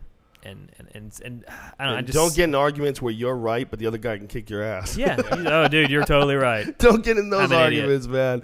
That's not, especially if you think it might get physical. But I don't know. Human conflict, man. It would be a lot better if most people knew how to fight. It's like I feel I'm not a big fan of gun control, and I feel, especially in this day and age, that there are so many guns out there that for you to try to say that guns shouldn't be available for civilians, to me, seems preposterous. It seems to me that, you can't control the population in periods of civil unrest. We know that's true. We know that you're saying that a family should be completely vulnerable in cases where things go terribly wrong, when home invasions and things along those lines. Fuck you. That's ridiculous. I'm not a big fan of that. But you personally, do you have guns? Yes, I have guns. Yeah, but I'm also not a fan of shooting people. I don't think you should go around killing people if you don't have to. But someone stepping in to tell you that you shouldn't have guns, you shouldn't be able to protect yourself. Yeah, it's I think that's not having the right to preposterous. do it. Yeah. And you could take that across anywhere. Yeah, for sure. I don't want to have an abortion, but I don't want to not have the right to either. Exactly. Well, And not to get into that. Are you but, preggers? Yeah, I'm preggers. It's been first trimester. I don't even remember how we got on the subject of guns. What were we talking about when we got on the subject of guns? Well, it's a passionate issue. Yeah, and I try not to get Personal into politics liberty. ever. It's not even a politics thing to me. It's personal liberty. I am not a fan of anyone coming along and telling you what to do. As long as what you're doing is not hurting me and not fucking up the environment, you're not polluting the world. You're not killing puppies. Go have fun. That comes up in hoarding a lot. They're like, just leave me alone. I'm happy. Well, Just let me be. I'm happy chucking diapers. And I'm like, but I'm like, you live in. I just took 45,000 pounds of shit out of your house, your own shit. Like, How do you weigh it like that? Do you put it in by the sacks? dumpster? Yeah, by the ton. It's by the. It's Oh in my a god! dumpster. Did you really pull off 45,000 pounds of human Yeah, shit? that's only 20 tons. I mean, that's Wow. that's like what? Do Dude, these there people was just don't like 45 toilets? Or? 1,000 pounds of I human say it- shit in a guy's Yeah. house? That doesn't even make sense to me. I'm Yeah. not even registering that. That's like 3 of these rooms full, like to the roof. God. Wow. I mean, it's a lot of shit though. I mean, think how big your shit is, Oh and my then god. how much of that would it take to fill this? 45,000 pounds Yeah. of It's years. shit. I mean, it's I always say it's commitment. It's 10 what does that smell years. for the neighborhood? It's a very, you smell it. I mean, it's a very citrusy. It's very orange. Little It's like avocado. orange chocolate. That's- You know those Is orange. he got an uh, orchard in his yard? Yeah, it's Where very are these, citrusy. Like where's orange this chocolate. lemony really? smell coming the acid from? breaks down to be more orangey, chocolately. That's nutty. crazy. Yeah. For real? Are For you being, real. you Swear being to God, I'm serious? not fucking with you. It's, Orangey? yeah, it's very Nice. citrusy. So it doesn't even yeah. smell bad? Not to me. What? You I mean, like it. the urine is what throws me off. All The right. urine will just Urine. fucking kill anything. S- Bird shit is the worst. Yeah. Urate. They don't actually. It's not actually shit. It's like an acid. It's called urate. You're right. I had a lady that did she was a parrot hoarder, Oh God. and that was disgusting. Oh my god, a And, parrot hoarder. and we That's had- this is dangerous, actually You're right? a like good story. this is a Coen Yeah. Brothers movie, man. Oh man, It I is. mean, I've seen it all, man. Like, this was a great story. 'Cause she had like 80. I think she had 86 birds, Oh my god. and I had to take them. I had to transport them to a hotel for the vet to look at them. And so these are. I mean, this is her life, right? Fascinating woman. Like, we thought she was a bitch. Like, she was just so angry, and she loved these birds. To the point, her husband was in a wheelchair, and he couldn't. He was ready to come home from the hospital, but he couldn't come to the home because of all the stuff. And we're like, what a bitch, like what a horrible person. And so the first night we transport all the birds to the hotel, and I'm driving a U-Haul. I'll never forget. I'm driving a U-Haul through Seattle. Like, this is 2 years ago. So I mean, I'm still making $12 an hour cleaning up shit at home. And I'm like, I mean, I was like, I think I did it for $500 the whole show, like a whole episode. And I was like, $500 is more than I've made in a year, So I was so excited. Driving a U-Haul with 86 birds. I get to the vet, and I only have 84 birds.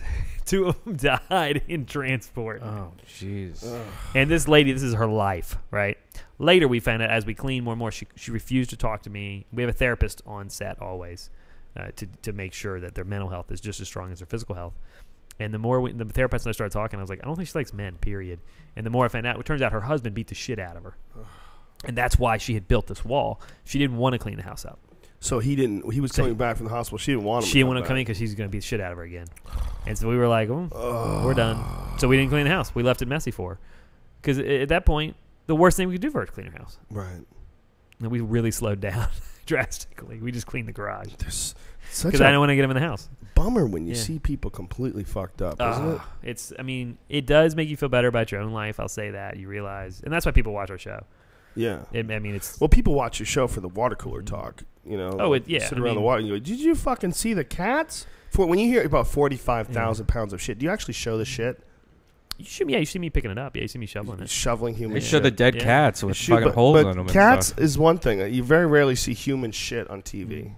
Oh, they'll show. I mean, they'll show it smeared against the wall. There's one shot of me on the internet where I'm just sitting there like pointing at a diaper, and there's shit smeared all behind the wall behind me. And I was like, wow, I can't believe they put that on there. Oh Wow. my god! People posted it all over Facebook and everything. Well, you guys are on A&E, right? We're A&E Monday Yeah. nights at 9. A&E has it's cable, and cable's not subject to FCC regulations. A lot of people don't know that. You know, that's why shows like The Shield got away with being so crazy. That's a Like, good show. yeah, and Louis C.K. show, Yeah. how it gets away with being so crazy. They're not really. It's people think that only like HBO is allowed to swear. Really, cable's allowed to swear. They're not really regulated by the Yeah, FCC yeah, because they're a pay service. We edit out a lot on Hoarders, obviously. There's a lot of stuff we just Yeah. don't show. that I'm we sure. can't- Would we you like can't. to show it? Yeah, I mean, if it was my show, I would change it up a little bit. I Like would what? I would get more into the. I mean, I would get into the like instead of showing a before and after, I would put a half hour on the decision to shit.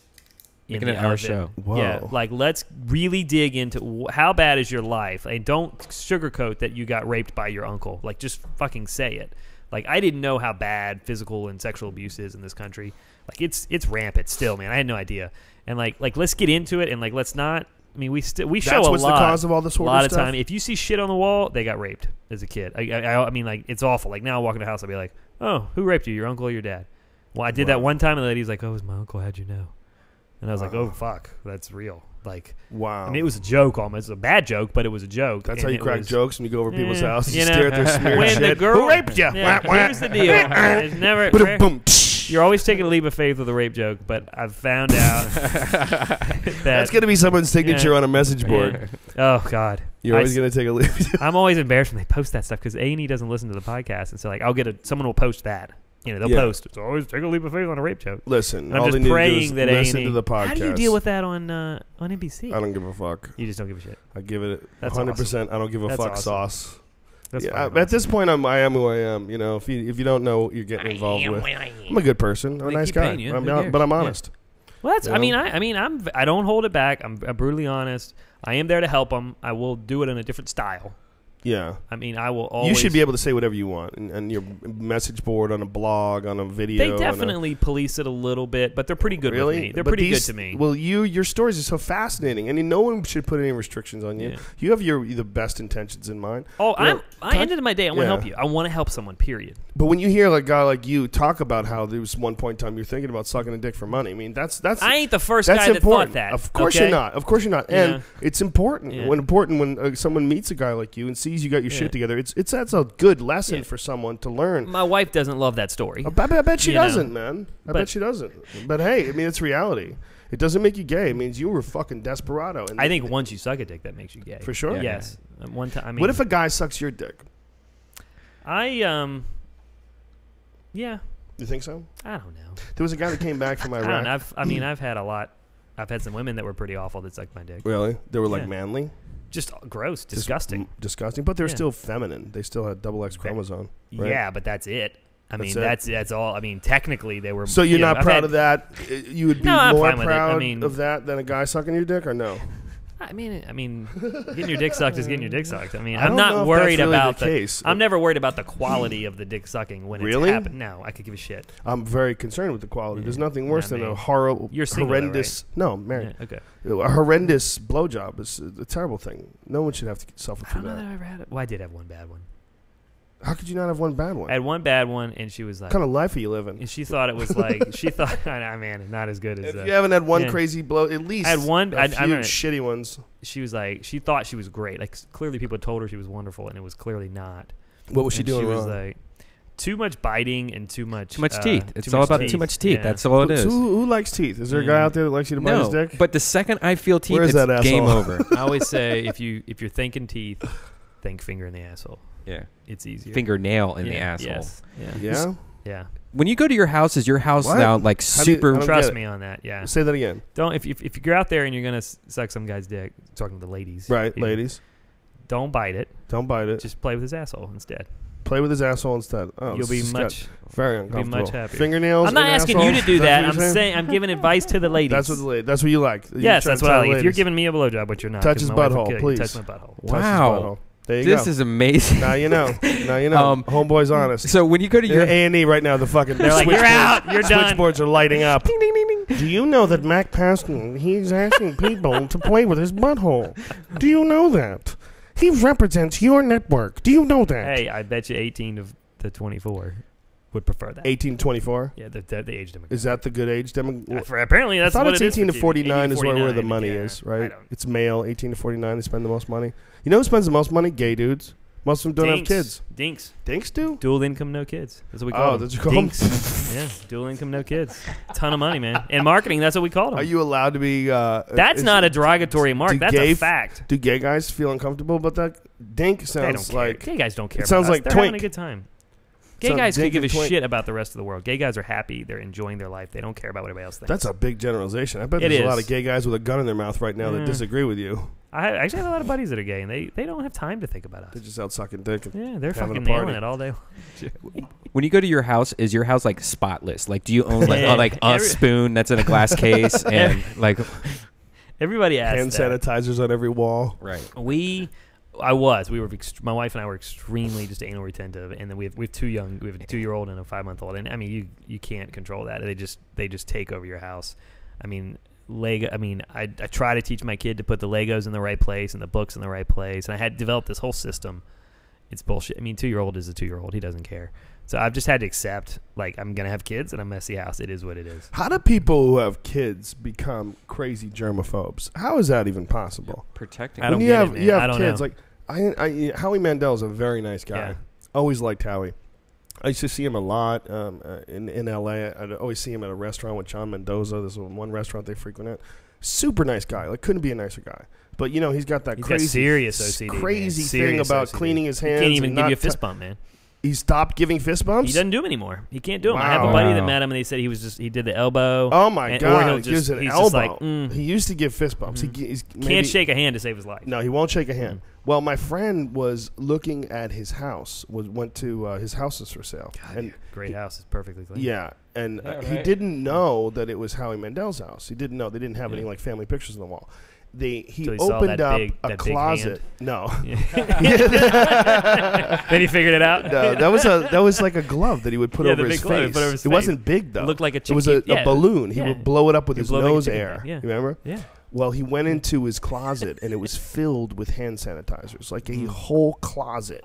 And they And were it'll like, wear your skin down. and- Yeah, that much alcohol. and his Yeah. wife goes, I stopped breathing for a second. It was like I'd seen something scary. Like I just looked at Yeah. madness. I just went, I mean, and then they left. They're like, thank you, gotta go. yeah, Like they that's knew they couldn't buy the no house. different from a hoarder's mentality, except they're so focused on the messy side, the OCD, and a lot of hoarding. Believe it or How do you not, cure a guy like Howie Mandel? What would you man. do? You don't. You He's just done. let him live his life, man. Jesus Christ. You would upset him so much by trying to change him. by making him shake hands. Just let him be, man. Oh my God. He's fine. I mean, it's strange. Well, his wife but doesn't he's ever have made to it, worry yeah. about him cheating. He's no, never going to go God, no, anywhere. he never put his dick in any. No way. Yeah. I saw him at Caesars. I saw him at Caesars. He's one never night. going to leave.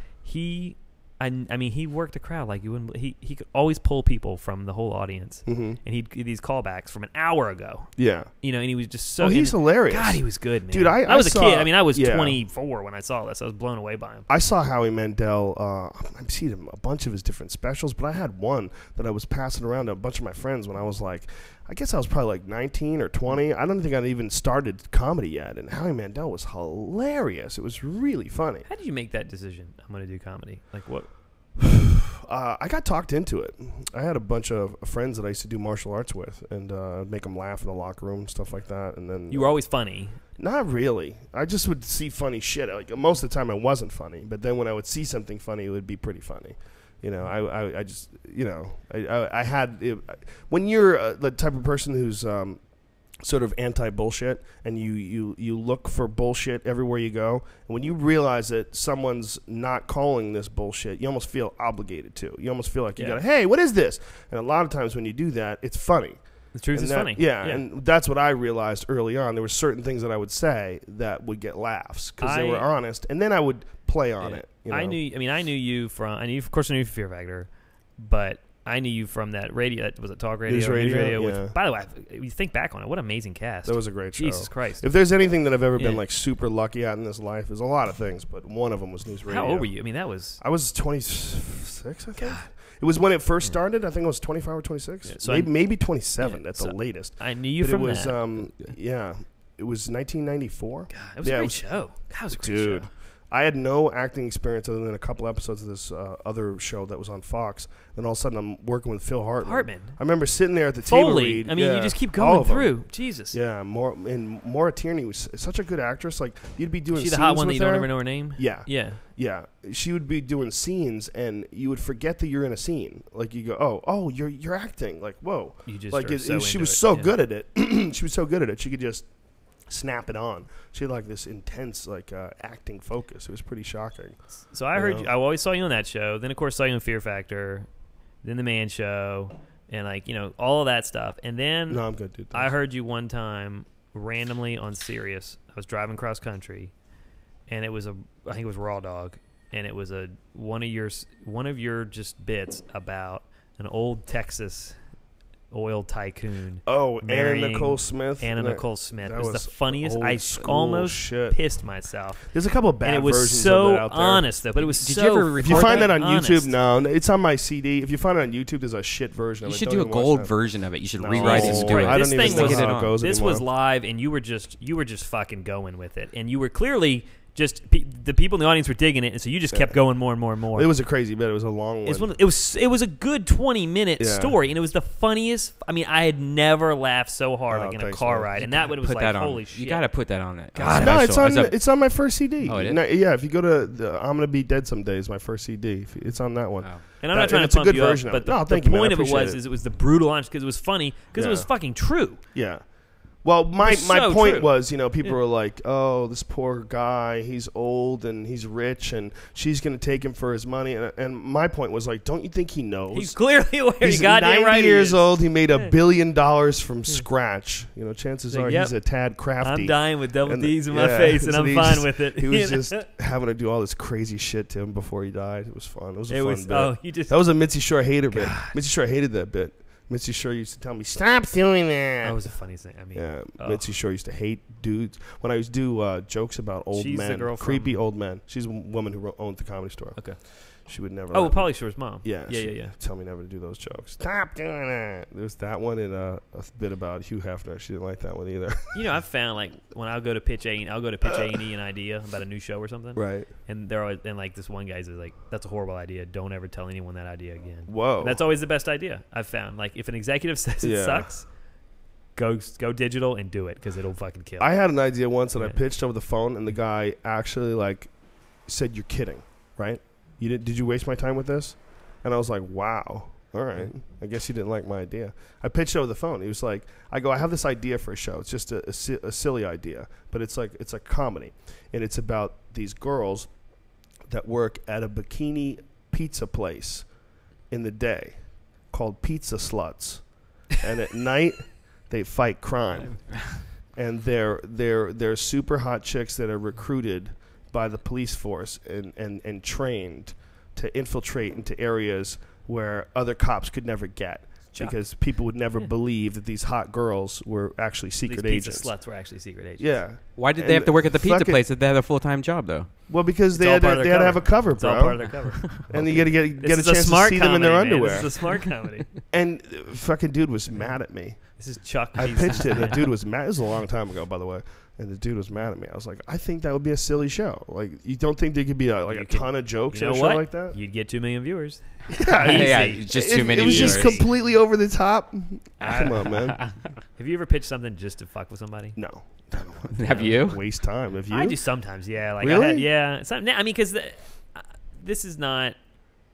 At first, this was I make my money helping people, right? And I make my real money is made on speeches. Like I go to do motivational speeches at colleges, teaching kids to get their shit together and stop being stop being a whiny little bitch speech. It's just this entitlement by college kids. And colleges really like me coming in. I do an hour speech and then a half-hour Q&A. And then I'll do a live podcast. It's great. For me, that's amazing money. It changes our family's life, right? So now it's like, if I can do TV, great. If I don't, that's fine too. I'd like to do it. But, like, I'll have an idea. I had an idea of a hoarder road trip. I just wanted to take a bunch of hoarders in a Winnebago, take them cross country, and make them clean up someone else's house. Oh, that's a good idea. I think it'd be fascinating. Yeah, take I like them cross country, right? And at first it was a joke, but then the more I started pitching it, I was like, actually, I actually dig this. But the first time I was just trying to piss off the executive because he had sat on my pilot for a year, and so I was just mad at him. He sat on a pilot? Yeah, I've done 2 pilots, and I didn't realize everyone's done 10 pilots. It is what it is. Don't worry about it. I was devastated because my first pilot didn't make show. Really? And, yeah, I was devastated. I was like, this is gonna. I put all my eggs in that basket, and I was just emotionally, and I was like, this is so important that I get this show. And by the time the network and the production company and everybody got done with it, it was a shitty show, and I didn't want to do it. And I was like praying that it wouldn't get picked up. But then when it didn't get picked up, I got all upset. And I got personal with it, and I've learned now it is what it is. It's just business. It's really hard to be on a show and watch it fall apart because too many people have their input and they fuck with. And I had no input. Yeah. And it was like, my name's on this, my company's name is on this, and it doesn't. Executives always think that they have a way to tweak it and to make it better. I'm not. Make it more accessible. I'm not saying I'm brilliant or anything. I was personally upset. I think that the collaborative effort, like a real, true, creative collaborative effort, only works with people who respect each other creatively, like people who actually are proven to be creative. In order to bring someone like an executive into a creative meeting, like, are you a creative person? Do you write a lot? Yeah. I mean, are you going to have good ideas, or is this like an ego bullshit thing here? And a lot of times you want to put your greasy fingerprints on this and add your little ingredients to the soup. That's what a lot of it is. And with hoarders, there's no writing. We turn the cameras on and shit happens. Yeah, and that's it. It's pretty easy. Is it your show? No, I don't. I'm just talent on that. How many different dudes are hoarder cleaners? We've got there's 2 really left. There's a lot of people that try to do it, but it's like a hit show, right? Oh yeah, it's doing really well. I say I'm the #1 trash man in the country. And A&E has no problem with you doing all your other stuff, or they just don't know. Never even signed me to I'm not even on a contract. You're not on a contract. I'm week to week. Whoa, it's crazy. That's got to be annoying. I'm the #1 guy on their #2 show. It amazes me. I'm fine. I don't want a contract now. Like if I was on contract, I couldn't come do this. Like you said it best the other day on your podcast. You go, I'm doing what I should be doing. You're doing it right now. And I'm there, man. My podcast, I wrote a book, had a great run with my book. I'm helping a lot of families with my book. It's called Secret Lives of Hoarders. So you're just happy to keep moving in a positive direction and keep working. I clean up shit for $12 an hour. I'm happy to be working, period. Like, I'm lucky to have work. I can afford all my groceries and my mortgage in the same month. I'm lucky. Like, that's awesome. So I would say if I ever get pretentious or think I'm fancy, kick me in the nuts. But you want to talk about a job that must keep you grounded in like Absolutely. The possibilities of reality, not necessarily your reality, but the possibilities. That's what we came with 5 decisions away, because back to it, we didn't even finish it. That bum sitting in the yard, I asked him how he got there, and he goes, "Oh, I was a stockbroker." And I was like, "Get out of here!" Whoa! And I'm like, either he's full of shit or this is real. So I went with it, And I was like, "What do you mean you were stock?" He goes, "I was a stockbroker and a girl broke my heart." And I go, "You're telling me you're living in this guy's yard because a girl broke your heart?" He goes, "Well, I got addicted to crack too, but the girl broke my heart." And I was like, "Yeah, the crack might have something to do with it." Yeah. But he lived in a fucking shack. And so I looked at the camera and I go, "I guess we are all really 5 decisions away from shitting in a bucket." Yeah. Wow. And that just stuck. And when I said that, people ran with it. And I've had many 5 decisions away from shitting in a bucket. And a couple things different happened, and my life could have been totally different. Yeah, it might not even be 5. It could be 1 if it's a bad one. I've peed in Mountain Dew cans, in my car. Yeah, so that's but that's just to skip the exit. I missed once, and I was trying to get my dick into the hole, but of course I have a very fat head. It's very dominant. And your hole is huge. Even the Mountain Dew Big Mouth? The hole it wasn't a Mountain Dew, actually. It was a Pepsi bottle, and I was trying to trying to get it in there, and I fucking sprayed because I was kind of holding it back, and then I sprayed it all over my fucking pants. I pissed all over my leg, dude, before I finally got it going in the bottle. This is only a year ago, by the way. I shit myself the other day. This is like a couple weeks ago. 15, first year driving. No, it was a year ago. I didn't tell you about this. I fucking shit myself the other day. Well, I did one of those farts where I'm working and it just went like whoop like that. Oh, and no. but I thought it felt like a fart, and then I reached down and just to like itch my ass, and it was really wet and creamy, and I pulled out and it was just baby diaper shit all over my hand. I was, Wait a minute, you reached volume? down to claw at your ass. like I went to itch my asshole, Jeez, you know? how- The you internet. went to I'm with itch you your on that. asshole? Yeah. I'm with him on that. Yeah, yes. yeah, and then I You pulled itch out your my raw asshole on a regular basis and then just go around touching Once your in a keyboard, while. your mouse. No, Never no. itch from the inside. Yeah, Always Brian, itch from the you outside. should No, know no, what- no, you- I'm I'm talking- never touching your fucking doorknob again. No. I'm not talking like I Glad I went shook like your deep hand in my coming in asshole. here. Like I was talking like right above my asshole, Oh, like a and little it was itch. creamy shit all It was over creamy that. shit everywhere. I don't believe you just dabble over the top. I think he goes right in No, there. I don't. Why would I do that? That's disgusting. But it it was feels so bad, and I didn't even know. Wow, you got a numb ass. You got a problem. Do you think it's mostly You're getting raped by ghosts in do the you- night. No, but do you think when this shit happens, do you think it's because like you're trying to force a fart out so bad? This could be Because your I feel like diet. if I just don't, I try to force farts out. I try to make them loud as possible and fast as possible. I had a thing about this. I always said like when most 9 out of 10 times your asshole has your back. Right. It'll back you up and it'll say, no, it's a fart. The last second, that's shit, and it catches it. Right. And I was like, I wish your asshole would do that like in other parts of your life. Right. Like when you're going to fuck the fat girl at 3 o'clock in Right, the morning. right. And your asshole's like, hold on a second, buddy. Wait. I Yeah. wish. Your asshole can't hold back the liquid. That's what I find. When it's liquid and you feel that, oh, it's coming too fast. Your asshole sends alarms up. Yeah, this was liquid. What's this? Yeah. Yeah. It's your It diet, probably. But that's the first time in 3 years maybe that's happened. Since I've been drinking these kale shakes on a regular basis, Right. I've never had Kale more. shakes? Yeah. Jesus. You know what? Kale by itself will fucking just destroy you. Yeah. It's really good Insides. for you. Yeah. Oh, I know. Yeah, Super. there's a Vitamix. I throw cucumbers, kale, celery, a 1 pear, a big chunk of ginger, and 4 Good or 5 cloves of Lord. garlic. Fuck You're gonna, that. you're gonna lose 5 pounds a day of shit. No, Yeah. To clean out same your stomach. exact weight, God. but you feel great. You do. Yeah. Oh man, it feels like I'm talking the wrong. I'm saying I've been talking to Montel about helping me out with shakes and stuff, just trying to get healthy. I'm talking the wrong Well, guy. Kevin James turned me on to it. He lost 80 pounds, and he was explaining to me his book that he bought. He had this lady working for him as a chef for a while, and the idea was it was just like really nutrient-rich, plant-based foods blended up together. That would be like your first meal a day, and just doing that, it keeps like your digestive tract like really smooth because essentially like it's a flush out. It like cleans out Regularity is everything a that's in very the way. important thing. People Yeah. don't realize. Yeah. Well, yeah. I mean, you're not supposed to be keeping shit inside your body, Well, and you can if you have a bad diet. I mean, my job, probably half of my job, is looking at what comes out of a person that doesn't eat healthily. That's a fetish of yours, though. I'm Poop starting to is a think. big part of my life. I think It it's a is what it fetish. is. Poop is a part of my life, man. It You is like what it fingers is. in your ass. well, And That's you like separate. I just fingers- like I just like a finger in my ass. That has nothing to do. Do you with like my German job. porn? No, I like. I probably shouldn't go into that. I'm with you. I don't like a skinny girl. I like some weight on my girl. That's all Yeah. I'm saying. Yeah, the fatter ones are usually more fun for sure. It's Stream Mate. That's what I do. Definitely. BBWs. You just go through the top 10, and it's beautiful. 10 pounds heavy is way better than 10 pounds too light. Well, I'm talking about Right? BBWs. I'm talking about. Oh yeah, but I agree with that. What is BBW? Big beautiful women. Oh, okay. Cheers. Cheers. Salute. Yeah, women don't understand that. Like Oh, a skinny's gross, little man. fat is sexy. Skinny's gross. It doesn't bother me at all. You Yeah. know, as long as you're not unhealthy. But a Skinny little fat girls, is kind of skinny sexy. girls don't look that good naked. No, they don't. A Like thicker bony girl and looks beautiful. It's Hips, more skin to beautiful. play with. It feels Yeah. like you're on. Would you rather have a king size pool or a little baby pool? This is a horrible topic. I'm gonna bring it up anyway. No, you're just talking to Brian. Yeah. That's the problem. My, Could be a great topic. my wife and I my wife's really big into natural birth. We had a natural birth. With both of Whoa, our sons. I make fun of you guys. Yeah, you know what? It was awesome, and most people do. It's fine. We actually had him in our bedroom at home. It was amazing. Most people think it's crazy. Mhm. But for my wife, like that was her Iron Man. Like she really wanted that. Wow, that's her so she did it. triathlon? Yeah, it's her. And it was really cool, and I dug it. Wow. The subsequent argument was, do you circumcise the kid or not? Because all her natural I mean, it's really a hippie world, and I'm not into the whole hippiness of the world. I enjoyed the process of natural birth, but I'm not into the whole hippie lifestyle part of it. Right.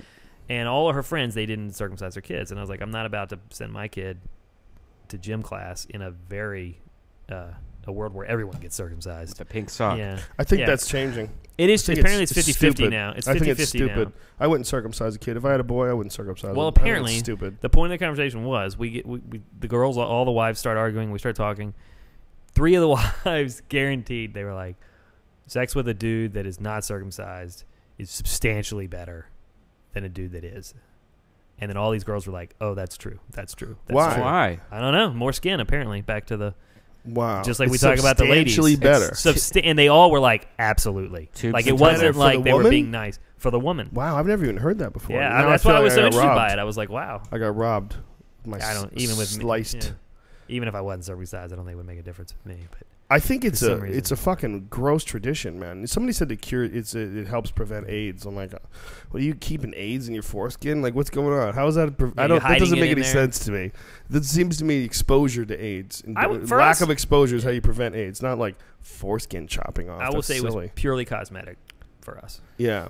But I enforced I was like, we're absolutely doing it. We're not going to have one kid that is and one kid that isn't. Oh, you got to wow. keep it consistent. Jesus Christ. Like, I mean, why does my brother look different than me? You Whoa. know, like, you know? But Man, I like to that's fuck Jewish women, tense. so I'm definitely Yeah. happy. Circumcised? Yeah. Yeah. All right, whatever you like, freak.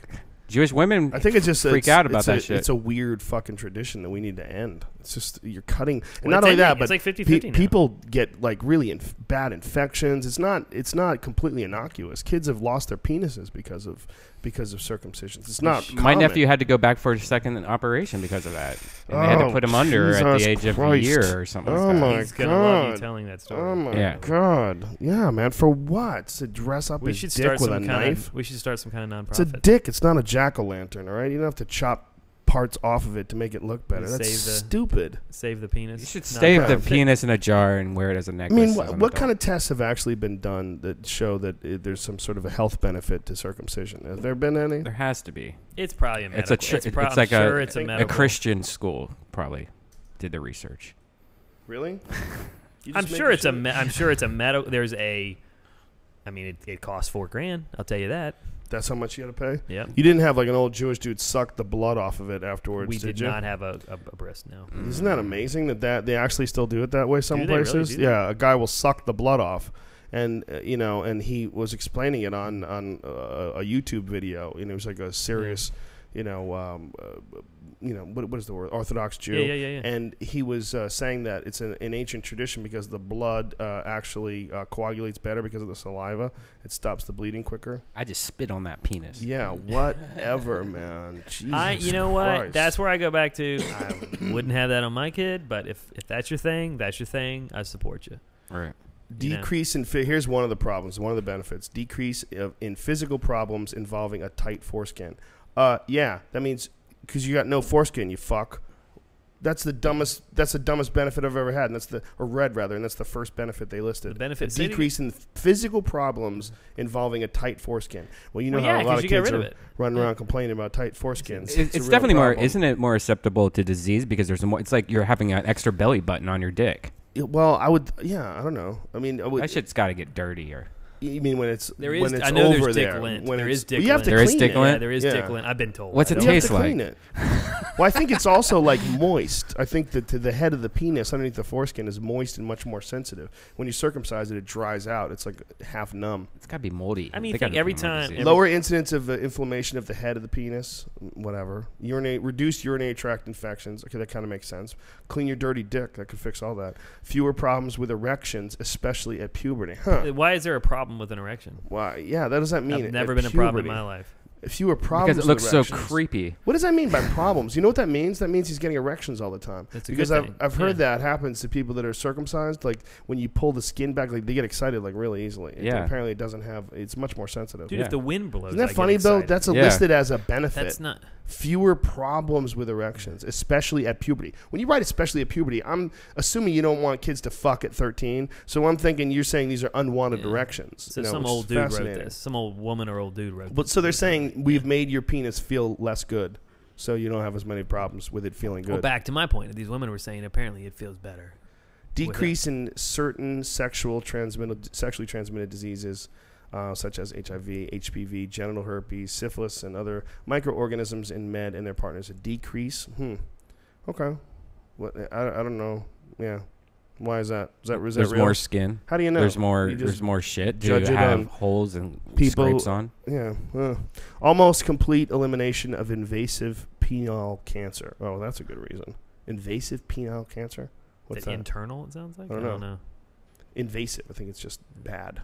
Decrease in urological I think all problems penile generally. cancer would be bad. Yeah, I would- Can't think I would of a good imagine. penile Have cancer. you got the 40-year-old thing tube in the penis hole yet? Like my No. dad told me when My he buddy, turned 45 or something like that, he had to get this done. Apparently, your dick like crawls back, like it runs away from the tube. Like Really? when they're trying to get it in. My buddy was telling me about it. They said basically, and a lot of my buddies and I, we all did a bunch of Ironmans and Triathlons Yeah, together? triathlons. Really? And the worst, like an Ironman dick, like it takes 2 days for your dick to come back out of your stomach Jesus after an Christ. Ironman. Like you'll never see it because you're on a bike running and swimming right. for like 10, 12 hours, and you literally like after the Ironman, you're up against the wall. And you're just peeing out of your stomach. Like it takes Wow. a good 2 days for your dick to come That's back so out. weird. I Wow. mean, I Is never it- did a full. Is that like really bad for your balls? All I that don't think pressure? so. I've heard guys get like numbness. You can and get shit. really bad blisters. You got to use cow udder, what they put on in cow's udders. What you is put that? that on your. It's like a salve that you put on your balls. So You don't put get on really your bad balls so you don't You get don't get really blisters. bad blisters. Yeah, ball Whoa. blisters are awful. Jesus. Hey, Brian, pull up a YouTube video. Rabbi explains the process of sucking blood from penis. That's It's on YouTube. a bit aggressive, I think. Yeah, what the fuck? This is from 2011, too. What's it called? Rabbi explains the process of sucking blood.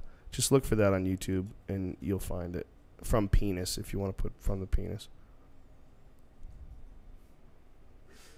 That's the guy, yeah. You got to take a leak? Yeah, Go ahead. Yes, you mind? perfect. I'm about to die. 4 sections of halacha called the Shulchan Aruch, the set table. In chapter 266, halacha 3, 4, 5, and 6, he describes how the circumcision is to be done. He says after the cutting, the mohel does what is called mitzitza, and mitzitza means to suck, and it means doing so with his mouth. And one could say, well, why can't you use a tube? Well, you could, technically, but it's not the custom as to how it was done. Now, why is it that way? Well, you could say that in the olden days you didn't have tubes. Now you can have tubes, so why not? The answer, as I thought about it, is that it's not as effective because the tube does not seal as well, it's not as pliable, and furthermore, it's not as quick and it's not as close. You have to have a quick suction action, you have to have more pliability, and also there's the theory, some people feel that it is, some people feel that it's not, that the saliva of a human being has some antiseptic qualities, and it's actually brought in the halacha of the Talmud that the saliva of certain people were actually used as curatives. And so saliva is not a bad thing. Saliva has elements of Shut this crazy asshole cleaning. off. Jesus Christ. This is one of the things that's really wrong with religion. When they get into tradition and they just explain, well, it is the tradition. You're talking about blowing a baby, period. That's what you're talking about. If there's anything in your religion that justifies blowing a baby, you're fucking crazy. And sucking blood off a baby's dick after you've cut it, yeah. The only thing I could think of as the other side of this is that, I mean, my sister took my nephew to a doctor, high-end hospital. These are doctors going to college, and they fucked it up. How many times did these guys do it? Well, Did these they guys fuck it up too. In fact, one of the do they guys, do it a lot? someone Is it- killed a baby recently. Killed a baby? Yes, a Sucked his baby dick too died hard. in a New York hospital after contracting herpes from a controversial circumcision ritual. The mohel or whatever the fuck he calls himself, the rabbi, who does that, Right. sucked the baby's dick after he did the circumcision, and he had herpes in his mouth. Wow. And he he gave it to the baby, and the baby died. That's crazy. Well, you can get this is from herpes. 2012. This is March. This is not. 6th. Yeah, this is not 88. This is March 6, 2012. It's in the Huffington Post. You can read this. And by the way, this is not the first time this has happened. This has happened many times in the past. I've heard about it. Another one in 2005. There was. It says it right here. Another one in 2005, 2004. Look, it's disgusting. If your religion is allowing you to blow babies, cut their dicks, and then suck them, that's not good. Period. I don't give a fuck if it's in the tradition. And what would you do with the tradition? Shut your mouth, you stupid tradition, you crazy asshole. Just because something's old doesn't mean it's good. And that's just the following that tradition. That is the best argument. One of the best arguments next to like suicide bombers. One of the best arguments ever for your religion being fucking crazy. Well, its tradition is never a good argument. You're right. Yeah, why do we do it? It's the tradition. I mean, I grew up in Virginia. Antiseptic properties. You know what else has antiseptic properties? There's a lot of things that are tradition in Virginia that are not You good. missed the whole thing while you went to the bathroom. This guy is this old rabbi talking about blowing kids after he circumcised them. That's glad why I missed it. Yeah. Thank you. And he was talking about why don't we use a tube? Well, because first of all, it's the tradition. It's the tradition. Come to my website and have a gold show. It's the tradition. What, you crazy asshole? And saliva has antiseptic properties. You know what else has antiseptic properties? Ready? Antiseptics. You fucking cunt. Saliva Crazy is a very asshole. Good, saliva is actually a very good cleaner, believe it. Except when you get herpes in your mouth not on and a dick, you kill the but baby. Yeah. Nutty ass rabbi. Jesus Christ. So now, what is the single? You've seen pretty much everything a person could possibly see inside these houses. But there must be one day where you showed up at work and you went, this shit just got taken to the next level. It haunts Everything you. accelerates. Yeah, it's a tie. Yes. I saw a cat actually pull itself out of a pile of human shit. It like when you're trying to get out of the pool and you're pulling it, this cat was pulling itself out of a pile of shit. I just thought that was awesome. Like, it wasn't gross. It was intense. The worst ever was I had a cat. There's a house that had a lot of cats. For people that are listening and actually know the show Hoarders, her name was Viola. She's a cool lady. She's become a good friend 3 years later, but at the time she wasn't. Is she cured now? She's dealing with it. I don't think you're ever cured. I'm just like with my gambling. I'm always gonna have an itch every once in a while. But she's like lives in a lives in a clean house. We cleaned her house. She stayed committed. She did the therapy. Her family stays with her. So I mean, one of the key components to recovery is that your family is very committed to the recovery as well. It's like her kids keep her busy. Like, she can't go to Goodwill. If she goes to Goodwill, she'll spend. She's just like me to gamble at a blackjack table. If she goes to Goodwill, she'll go crazy. Have you heard of Ibogaine? What is that? We had this guy on yesterday who had just got back from an Ibogaine ceremony in Costa Rica. And what Ibogaine is this crazy psychedelic drug that makes you look at yourself from a very what's the best way to look at it?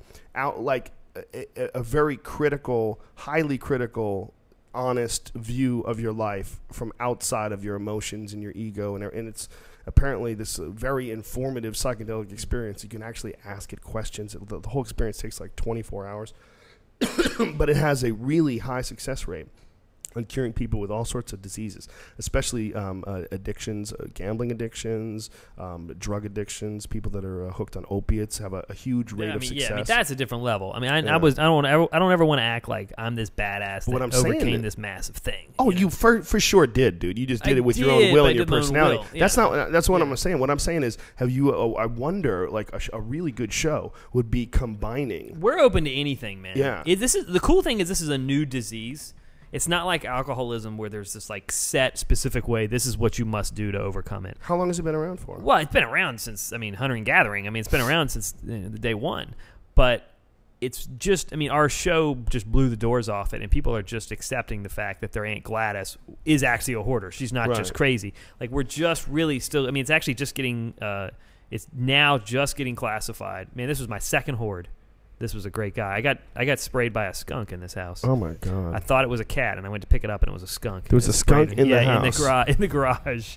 There were like 100 cats, and I just stopped counting, and then I got hit by a skunk. Oh my god! That was a crazy one. We have a friend that has 11 cats in one house in a 2-bedroom apartment. You think that's normal? Here's my deal on cats. You need to have as many cats. You can't have any more cats than you have friends. If you have more cats than you have friends, we got an issue. Well, he has a lot of friends. Then he's fine. But is He it keeps okay in a 2-bedroom apartment?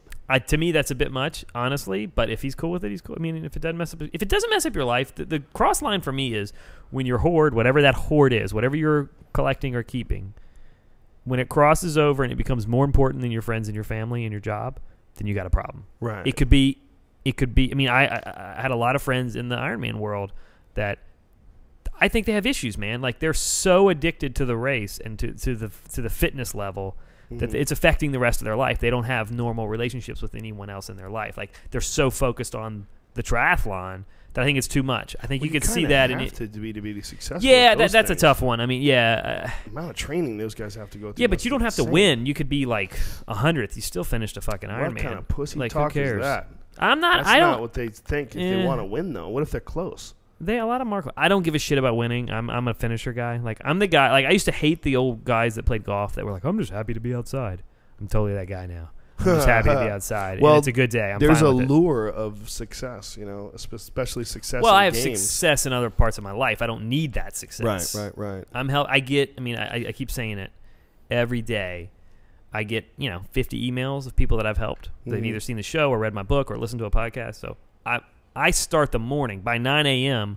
I've already told myself I'm successful today. I'm That's good. beautiful. And so I'm lucky. Like I don't need. Well, you've put it all that all. stuff. You've put your obsession into a good place. I think this is a Yeah. really good lesson for people. You know, to my learn from speeches is called 14 Years of Failure. I failed for 14 years. I'm just starting to get successful this You year. are also what you've done that's admirable is sort of recognize where you were fucking up and just stopped it.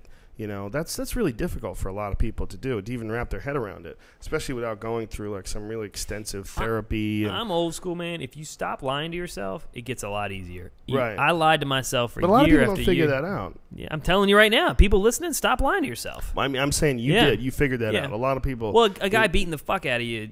Is that what it was? That yes, guy beat you absolutely. up. He helped and you. then my mom saying no. My mom saying no was. I even thought I was still unstoppable until my mom said, "You're on your own. You find a legal way out of this." It's really When fascinating. my mom said no, it was like, "Oh shit, It's because life's changing. I'm on my own." That thrill-seeking charge that you get from placing bets.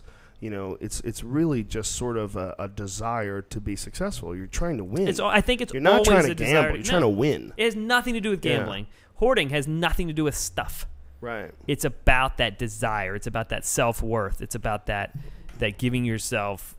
We're all so needy, and this is where people get tired of me. They're like, "You're like this some awful, mentalist." I believe An awful mentalist. Why would they say I that? mean, people think I get a little preachy, and I guess I do. Well, listen, you're saying your story passionately, and your Absolutely. story is a story that should be preached. I mean, if there's a story that should be preached, it's I don't a know guy the way who's to ready to say it. suck a dick for money, Yeah. and now all of a sudden he's on TV and he's doing Yeah. great, and he's helping people and he's helping inmates, get their shit together. That's all beautiful. But when you Look at that on the TV. there it is. That was Was it was a a flat cat? cat. That was a flat cat. He actually was on a box, so he was Oh like my he was God. a 90-degree angle. There he is. There's a skunk. Oh, Jesus Christ. Oh, the skunk. That was skunk ridiculous. blasted you? Yeah, he just fucking sprayed me. Clearly, that's a while back. I'm a little lighter. Oh, my God. This is crazy. This is crazy. That whole room was 6 feet higher about 8 hours earlier. Oh. We six. This is just the head. Oh my God, another cat. Now, do these people get in trouble with like animal protection? Animal agencies? protection called us into this one. This was in New Mexico, and Jesus Christ, 35 she dead thought cats. she had like 10 cats. She didn't know how many she had. So they all starve to death out there? Yeah, we always say triple it. If the person says I have 100 cats? I have 10 cats. Well, if they say they have 100 cats, they have 300 cats. Like they don't know the rates that cats can reproduce, and so they never see the babies. So the cats are fucking and breeding. They're in like the house. rabbits. Who's man. feeding them? They feed on each other. Whoever dies, it's. Jesus Yeah. Christ! Yeah. So they're just babies or eating Absolutely. guts? Whatever one. It's total natural selection. Oh my God, that Whoever is incredible. and it's all underneath 8 feet of stuff, so you Oh don't my see it. God, And that if you is don't see it, it's not a problem. insanity. This is my very first one. Favorite guy ever. Why? This guy, his whole yard was a junkyard. It looks like garbage Paul, and everything else. love that guy. I love this guy. That bus is this. But I mean, his this. personal belongings. You could see His this from life. space on Google. Wow. You could see this guy's yard, and it was deep South Alabama. The government was after him. They wanted the land. He Why? moved out to the country to get away from the city, and the city caught up with him over 20-some years. This was crazy. I love this story. Specializes in homes that have been affected. Never done hoarding. I mean, never been TV before. And so I got called on a Monday. They said, "Can you come down and do this show?" So I was still cleaning houses for $12 an hour, and then got called down to go do this show. And that was on a Wednesday. So 3 days later, I was doing a TV show. In the state of Alabama, he is charged with never been criminal on TV. littering, and that carries a fine of up to $250 and 90 days in jail. She's kind of hot in a dirty way. Yeah. Not kind of hot. That girl, that's Ginger. She was very hot. She's hot in 3 or 4 glasses of whiskey.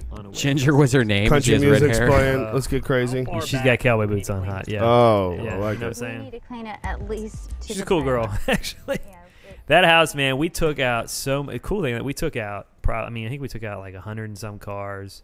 The tires you can't get rid of. It's almost impossible to get rid of tires naturally, or legally. How do you get rid of them? You have to send them to a shredder, and then they shred them up for like playgrounds to like be floors. The problem is to recycle things legally. It's very hard in America right now. It's very difficult. The laws are I thought so we're like super green. Yeah, no, well, the green laws are very difficult. This guy, there was a big school bus in his yard, and I was like, Paul, we gotta get rid of these.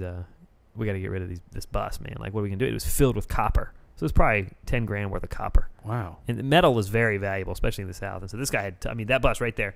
So it's like, we got rid of the bus, and he goes, man, last time I had sex was in that bus. And I go, Paul, when was the last time you had sex? And he goes, Junior, how old? He yells to his son. His son is like 43 years old and has like 5 kids. They edited that out. They didn't show it. Did he have sex with a dead cat? Was it? No, Like he was. fleshlight? Most hoarders are totally. I do have a flashlight Flashlight. story. Can I tell it? Yeah. All right. Real quick. Most hoarders are totally asexual. They don't have space in their mind for sexuality feelings. Yeah, most of them haven't had sex in 20, 30 years. Wow. It's not even like sex motivates everything I do. Like I truly believe life revolves around sex. Like if you dig deep enough, everything you do is to get laid. I really believe that. Okay, Freud. I do believe that. I think at the end of the day, I'm trying to impress my wife to have sex with me. Really? Why do I work hard to make my wife happy? Why do I want to make my wife happy? Wow. To get you laid. sound like a slave. Well, I hate that word, but my dad always my dad's a big part of my life. He's been dead for 10 years. He always told me, he was in advertising. He said everything is about trying to get laid.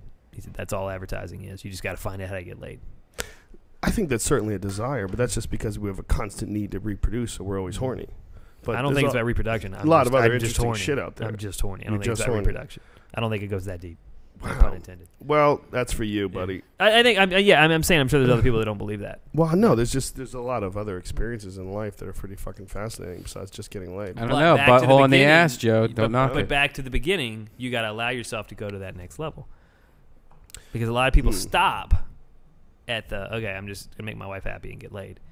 And then once, like you said, you were talking about your that isolation tank Yeah. thing. That blew me away. Like I did about a 2-week thing right after my dad died. I ran away to Maui and was living in Hawaii with an ex-girlfriend.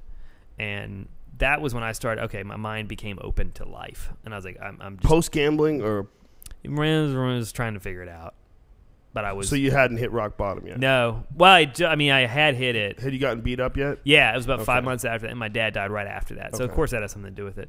But I was talking to my ex-girlfriend, and she's like, how you doing? I was like, I'm not good. And she said, well, you can be not good in Maui. And I was like, good point. So Damn. I I flew like out how to that chick Maui. Yeah, she's a roped great you girl. in. Yeah, she's a good girl. So I moved to Maui, was living with her, and I went on a week trip through Hana. I don't know if you've ever done that road to Hana. No. It's the backside of Maui. It's a dirt road, and I just hiked it. I just walked through Hana, and I met this family living out in the rainforest, and they were doing a lot of acid and a lot of stuff that There's I a didn't know family what it living was. in the rainforest. Yeah, and there's a lot of houses. It wasn't like just random. Yeah, what is it like? Like, what kind of people are living up there? I mean, old hippies. Doesn't like Woody Harrelson live up there? Willie Nelson lived right down the Harrelson. street. Yeah, Woody I'm sure he Harrelson. does. Willie yeah. Nelson Willie lived Nelson there? lived right up the street from Hana. Willie Nelson lived in Hawaii? He's got a great little house up there. Yeah, he's got a great ranch up in He's Makawa. probably like balling. He's got houses all over the place. He's got a suite. It's called Makawa. It's a high, Maui is a figure 8, the island, and he lives on the upper side, which is country. It's vaqueros. There's a bunch of Spanish cowboys came there a long time ago. So there's a big like horse community on the higher upper side of West Maui. Really? Yeah, it's Maui's an amazing place, and it's backs right up to the rainforest. Don't part of locals get Maui. bummed out when They hate white us. people move They in fucking hate it. They're called Howleys. They hate us with all their passion. Really? We just recently we stole that island. I mean, Americans like in the 40s. We stole that. We killed their queen.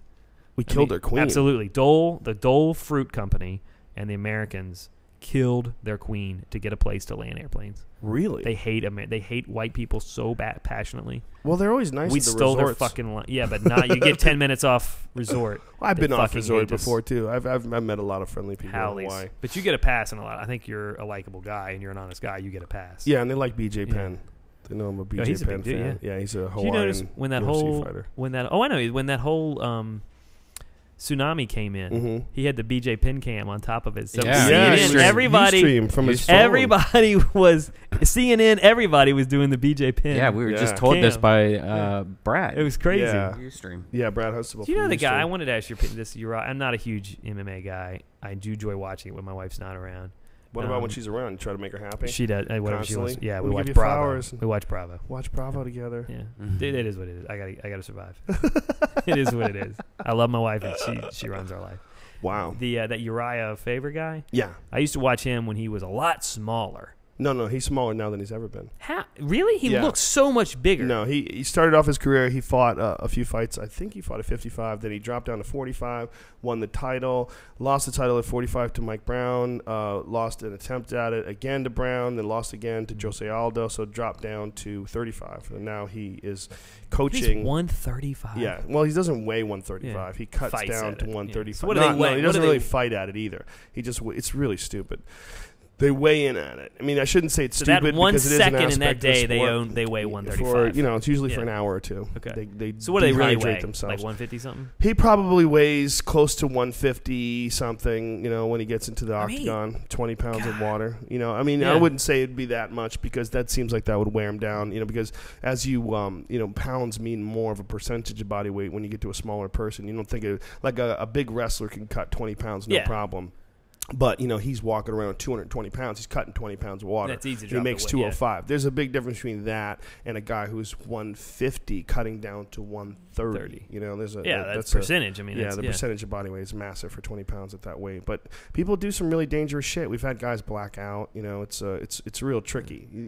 The more ones that are handled by great professional gyms and do it healthily, and like guys like George St. Pierre or Anderson Silva, they cut weight, but you never see them looking scary properly. They never Yeah. look gaunt and scary. Like Anderson Silva, I know he cuts weight, but he never looks bad. So he's only cutting what needs to be cut. They've got it down to a science. The smart guys do. The good ones. But every now and then, guys will take a chance. It's just an unfortunate aspect of the game. I watched not a documentary, but a TV show about the guys that bought the UFC. Mhm. And, I mean, that was fascinating, man. Just Yeah. fascinating how they bought it from that. It was such a circus at one point. I was in the old circus. I used to Did work you for fight the in old that? circus. No. I used to Mm. be the post-fight interviewer. I was involved in both organizations. I was Really? involved in the old one. Yeah, I did the old one from 1997. I did 97 and 98, and then I quit. And then the new company came along. They bought it in 2001. and it I was some started casino working for guys that them. put money into that. Yeah, the Fertitas. Yeah. Yeah, Frank and Lorenzo. Good they, dudes, they, from what I hear. Great dudes. Yeah. Couldn't be better. Perfect. We always said when I was a fan back in the day, we said, it would be awesome if some really loked out billionaire dudes just became Put money. huge fans of the sport and just threw a shitload of money at it. And We that's what know it'd be happened. huge. And that's exactly what happened. There was one point in time while they were financing the Ultimate Fighter and putting it all together, they were over $44 million in the hole.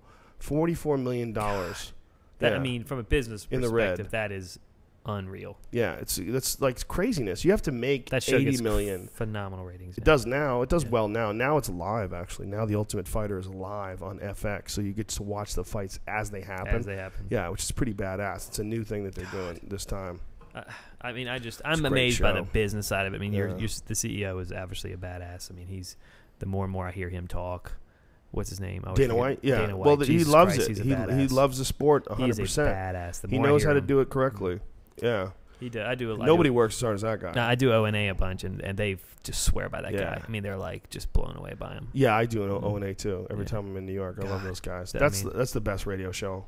They crack me up, man. Jimmy Norton kills He's the me. funniest fucking guy I know. Ever. Funniest guy on radio ever. Jim Norton, no doubt. Wait, another one. Back to honesty. awesome. He is who Yeah, he is. He's fine with it. He's totally fine Yeah. with it. I mean, who the if fuck you don't like else- it, who gives Yeah. a shit? Who the fuck Your else problem. was joking about getting blown by trannies like Jimmy?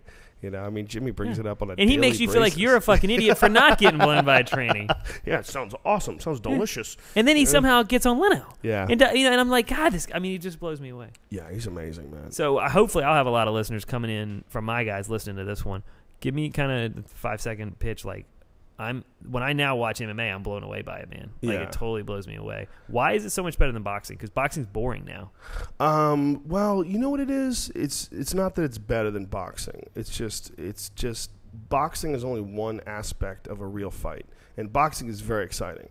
You know, if you watch a good, like if you have Manny two good Pacquiao boxers. was going to fight Pretty Boy Floyd, or like go back in time and watch like Tommy Hearns and Sugar Ray Leonard, or there's some great fights. I mean, I remember growing up, any Tyson fight when I was in high school and college Those are massacres, was though. huge. Those Yeah, were- but it was still the buzz, the excitement. Yeah. It was all pay-per-view. Everybody, you didn't care. I mean, we would drive to a cable place to buy some type of chip that allowed us to watch the Tyson fight.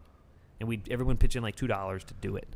We don't do that boxing now. We'll watch it. I still like boxing. You do. Yeah, you can't tell me that a fight like Meldrick Taylor and Julio Cesar Chavez, like one of those fights, like that's an exciting fight. It's exciting, and it's not the same. When a guy can't take a guy down, or when a guy can't throw kicks, and it's really not the same. But under those rules, like in choosing to fight that way, it's very fascinating to watch like who's better at it. So you respect the rules regardless of the type of fight. I just respect someone who's very skillful at anything. Whatever they do. Skillful at boxing. Like I love watching Floyd Mayweather fight. And one of the things I like watching him fight about is how smart he is about avoiding danger.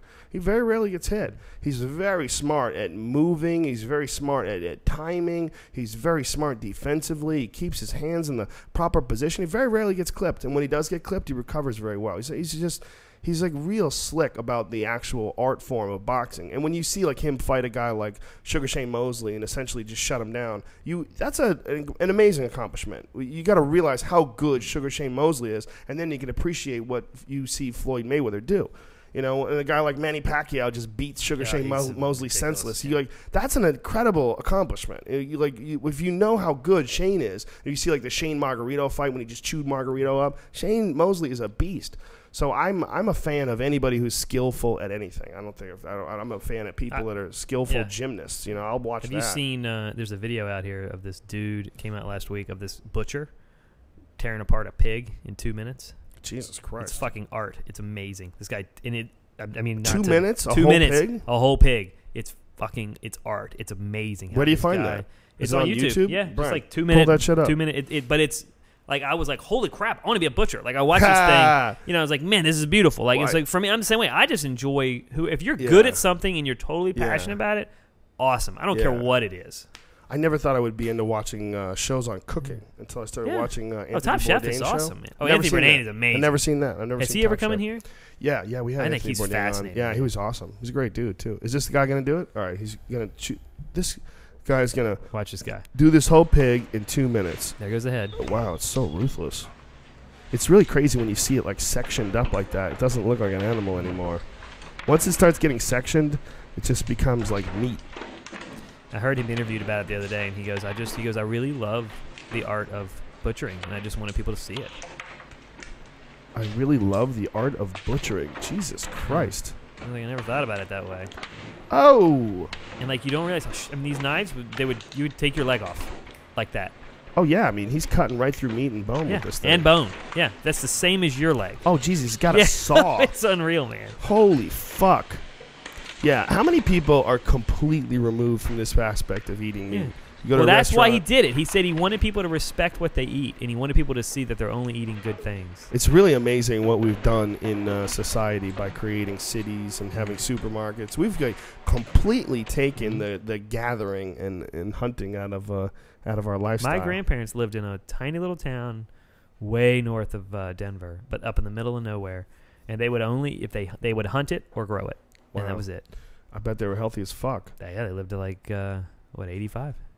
Healthy This- as shit. They worked in the farm every day. Look at the body cavity that's left Yeah, over. I know. Jesus Christ. And think of the confidence with that knife it takes to like. Yeah, he's pulling out the loin now. This is where, Yeah. like, tenderloin. You know what that is? It's the lump of the slab of meat that covers your spine. And even like dresses the bacon and everything. I just think Yeah. it's amazing. That was the tenderloin that he just pulled out right there. And he's slicing the other side of it right now. That's crazy, man. This Yeah, guy's... I love his thing. I watched it like 3 times. Yeah, I don't think I really like watching this. Doesn't bother me. Yeah. Doesn't To bother me- me, but it's interesting. What hits me on it is the confidence. Okay, I confidence of really him. respect confidence of whatever you do, and this Right. dude is confident enough to just throw this thing around. The Oh, he knife around. sure knows what the fuck he's doing. He knows every single step, and he knows what he's doing in 3 or 4 steps. And I admire that. I think it's awesome. He set the bar for butchers, I'll tell you that. There's a lot of guys going, I need a half an hour at least to clean up a pig. This motherfucker just did it in 2 minutes and then put it on Look at YouTube.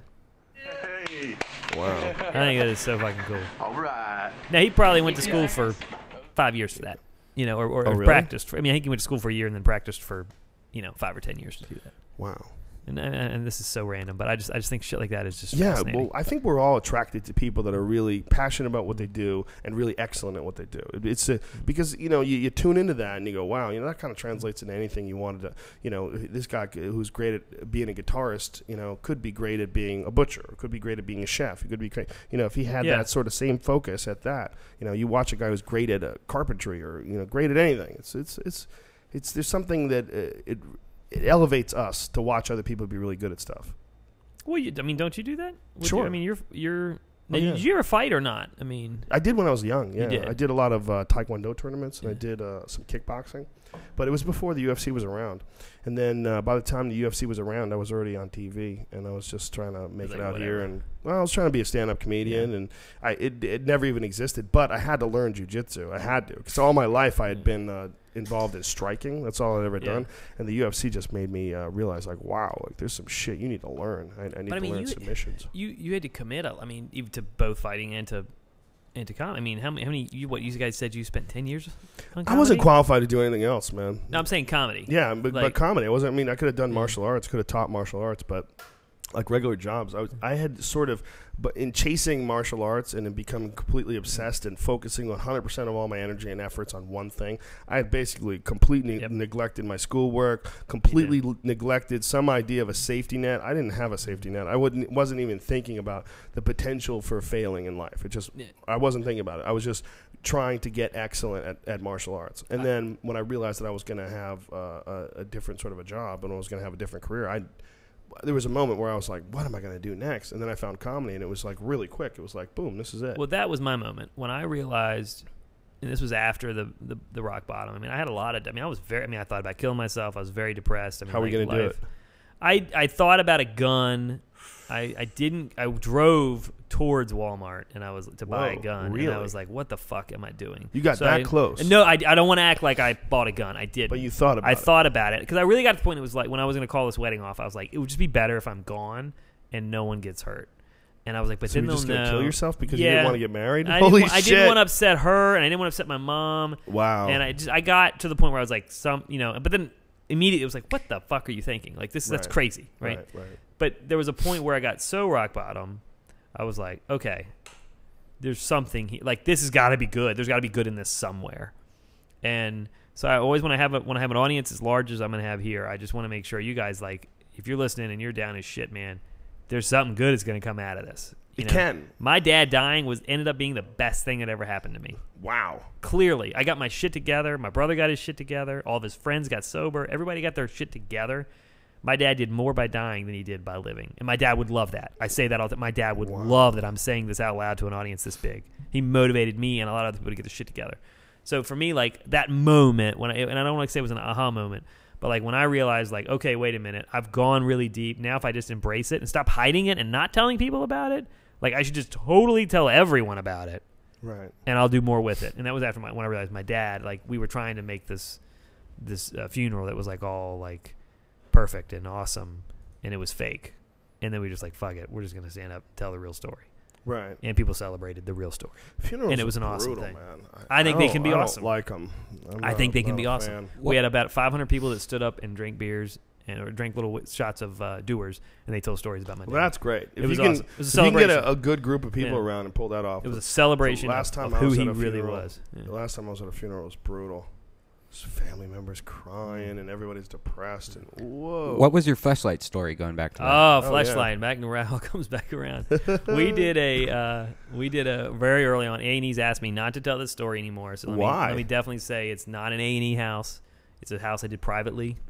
It's just They've nothing to asked do. you to not tell this story? They don't like the dildos when there's dildos and sex toys involved. They don't like it. They don't mind human Yeah, shit they're fine with in human shit, 45,000 but the pound line- bundles. The line is dildos. Dead cats, that's Yeah. fine. Oh, wait a minute. Does this give people pleasure in their genitals? Not interested. So there was a bunch of back massagers So in this yes, house. back to so this house. This dude collected. It was a private home. The family told us he was dying, right, of heart disease. So we walked into this thinking we're cleaning the house to get hospice to be allowed to come here. Right. So we're fine with it. We start cleaning the house, and right away we're seeing a lot of like paper porn, like old swank magazines and shit that's Right. got cum stains on it. Oh, right? Jesus. I mean, not digital. And so we're going. You see it physically when you see this volume. I mean, all of us watch a ton of porn on internet, but could you imagine if that was all physical and you had to flip through each magazine that you look at? Wow. And it's filled with all crusty things. So, like, I mean, it was just, this guy didn't get digital yet, and so he just had tons and tons of porn. Probably no more than we look at, but it just was physical. And we're going through the house, and then the deeper we got, it got more aggressive. Like, there was some Disney porn, like Disney characters drawn out. Oh, my God. We found Polaroids. Oh. Like I said the other day, like, think of taking your picture with your cell phone now of your dick. Think trying to do that with a Polaroid. Wow. Like, you got to set it all up. You got to pull the Use neck your thing feet. around. Yeah, I mean, you got to pull that red button. Like, it's Whoa. not easy. And there were some kids involved in the Polaroid Oh, pictures. Oh, no. So we were like, ooh, I don't know, we got to call the cops. At the same time, some of my guys were in the back room. So this guy knew this stuff was there or didn't know? He obviously knew it was there, but in his mind, he had justified it, that it was okay. He had justified it was okay to have naked pictures of kids? Well, it's probably because he was dying also. He didn't think anything wrong with us being in there. He didn't think twice about it. So at the same time, one of my guys finds this really big flashlight that he thinks, and he opens it up, and he's like, that looks like a vagina. Turns it upside down. Turns it upside down, and a couple things drop out of it. Oh. And then he realized what Clean it your was. fleshlights, He realized what it people. was, and he tossed it across the room, the fleshlight. And that was our first introduction to the fleshlight. Wow.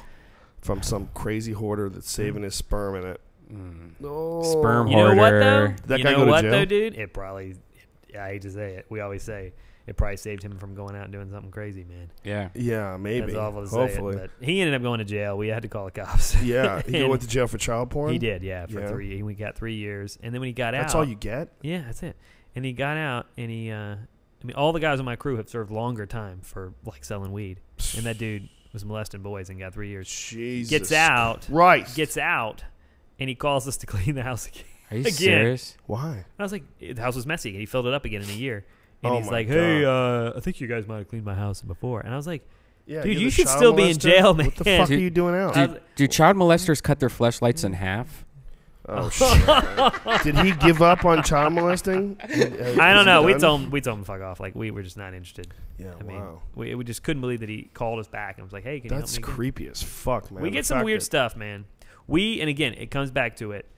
What you see, I think life is subjective, man. Like, what I see on a daily basis is so much more intense than what someone else might see. And so when I get to a hoarder, it's no big deal, man. Right. It's no big deal. But like, I always say, like, I run a lot of marathons, and when you are running a marathon, there's always someone behind you. I always say, it doesn't matter how bad a day you're having, there's always someone in the race behind you. You're never going to be last. And one day I actually got passed by a dude with, he only had one leg, and I had a really bad marathon.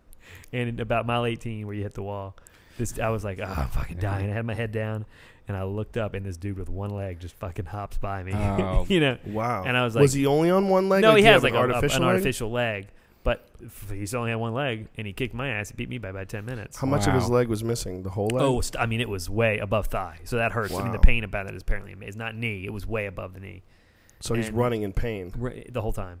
And, oh my God. And of course, that made me be like, well, fuck, if this guy can finish, I better finish. Jesus You know? Christ. I mean, for me, I always come back. It's everything's mental. Everything is mental, and it's just, are you going to quit before you're willing to overtake it? There's a lot to life that's mental. I think. Sure. I mean, you shit happens and it's not your fault. I get that. That's not mental. Right. But if you're ever faced with quitting, that's up to you. You either But I quit or thought- you don't. But I thought quitting is good if a guy's beating your ass. That's strategically stopping. That's not quitting. That's a smart decision to stop. Absolutely. If you were beating the fuck out of me, I'd say I'm sorry and get out of there. That's just smart. That is smart. Yeah, you're right. As long as you're That not ain't like one of quitting. those crazy guys that waits in an alley with a baseball bat afterwards. Yeah, you motherfucker! Now I'm gonna get payback. You gotta take your ass kickings. I'm very important in I life. firmly believe you just have to be. If you're mentally strong, you can get through things. And I know It helps. It's not that simple. It's But yeah, you're right. It's not that simple, but it helps. It certainly you can stay committed to whatever you're doing. It's an honorable attribute. It's a very attractive attribute too. That's why these stories that you told today were so much fun, because everybody likes to hear a story about a guy who was falling apart and a guy who got into an unimaginable situation. You're getting a bookie is beating you up and you owe him $40,000. It's craziness. It seems craziness, but you can get there really quick. Yeah. Oh, I believe you. Well, I think that's what's admirable about it, is about your story. I mean, I didn't come from a bad home. All the bad things in my life came by personal choices. Like, I had a great family. Nothing bad should happen to me. I had all the chances in the world. I just made a few bad decisions. Well, it sounds like the college thing, going to a casino, is what set you off, right? That's what started it all. Yeah, I off? just really dug it, man. I don't think anything's wrong with gambling if you can control it. How far did it go? I mean, how long were you gambling before you were completely out of control? Oh, years. So you're fine for years. I wasn't fine. I was getting there. When it builds. hit me, yeah. I mean, why do they say it grows? Because I've talked to people, and these are like people who are alcoholics, and they make alcoholism sound like it's like you got cursed by a demon, and there's some sort of an evil force inside you. But no, my friend actually said this to me. He said, what you don't understand is that even when you're not using, the addiction still grows. Oh, God, yeah. I would think about it all the time. The addiction grows. Absolutely. So you feel like your addiction is stronger now than it was when you were even gambling. It's grown. I think I'm coming off. I'm addicted to new things. My addiction to other things is very strong. So, but in your case, if not I to never, gambling though. You don't have that same addiction to gambling. Like it's not. No, I have a feeling if I was at a table, I'd have a real hard time not doing it. So his explanation of it though, which was so hard for me to wrap my head around, was that this addiction is a disease, and that the disease is unstoppable, and that all you could do is sort of manage your life, and you're never cured. You're always just recovering. I would say you're always disease. recovering. Yes, Wow. absolutely. I do believe that. But there's levels of that, and it doesn't mean your life has to be horrible. I mean, anyone that's listening, your life is shit, man. You can make some choices to change it. Doesn't mean it's going to be perfect. Your life's never going to be perfect. We tell the hoarders, don't try to think that your life is going to, all of a sudden, you're going to be cured in a year and your life's going to be great.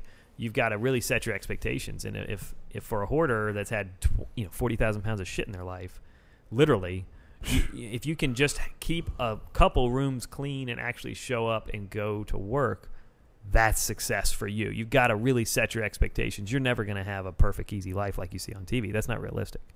But so for a lot of these guys that are addicts out there, I mean, your life may not be perfect ever again, but it can be better than it is right now. And you got to make some decisions and make a plan and get it set. And it's never easy. It doesn't take a day.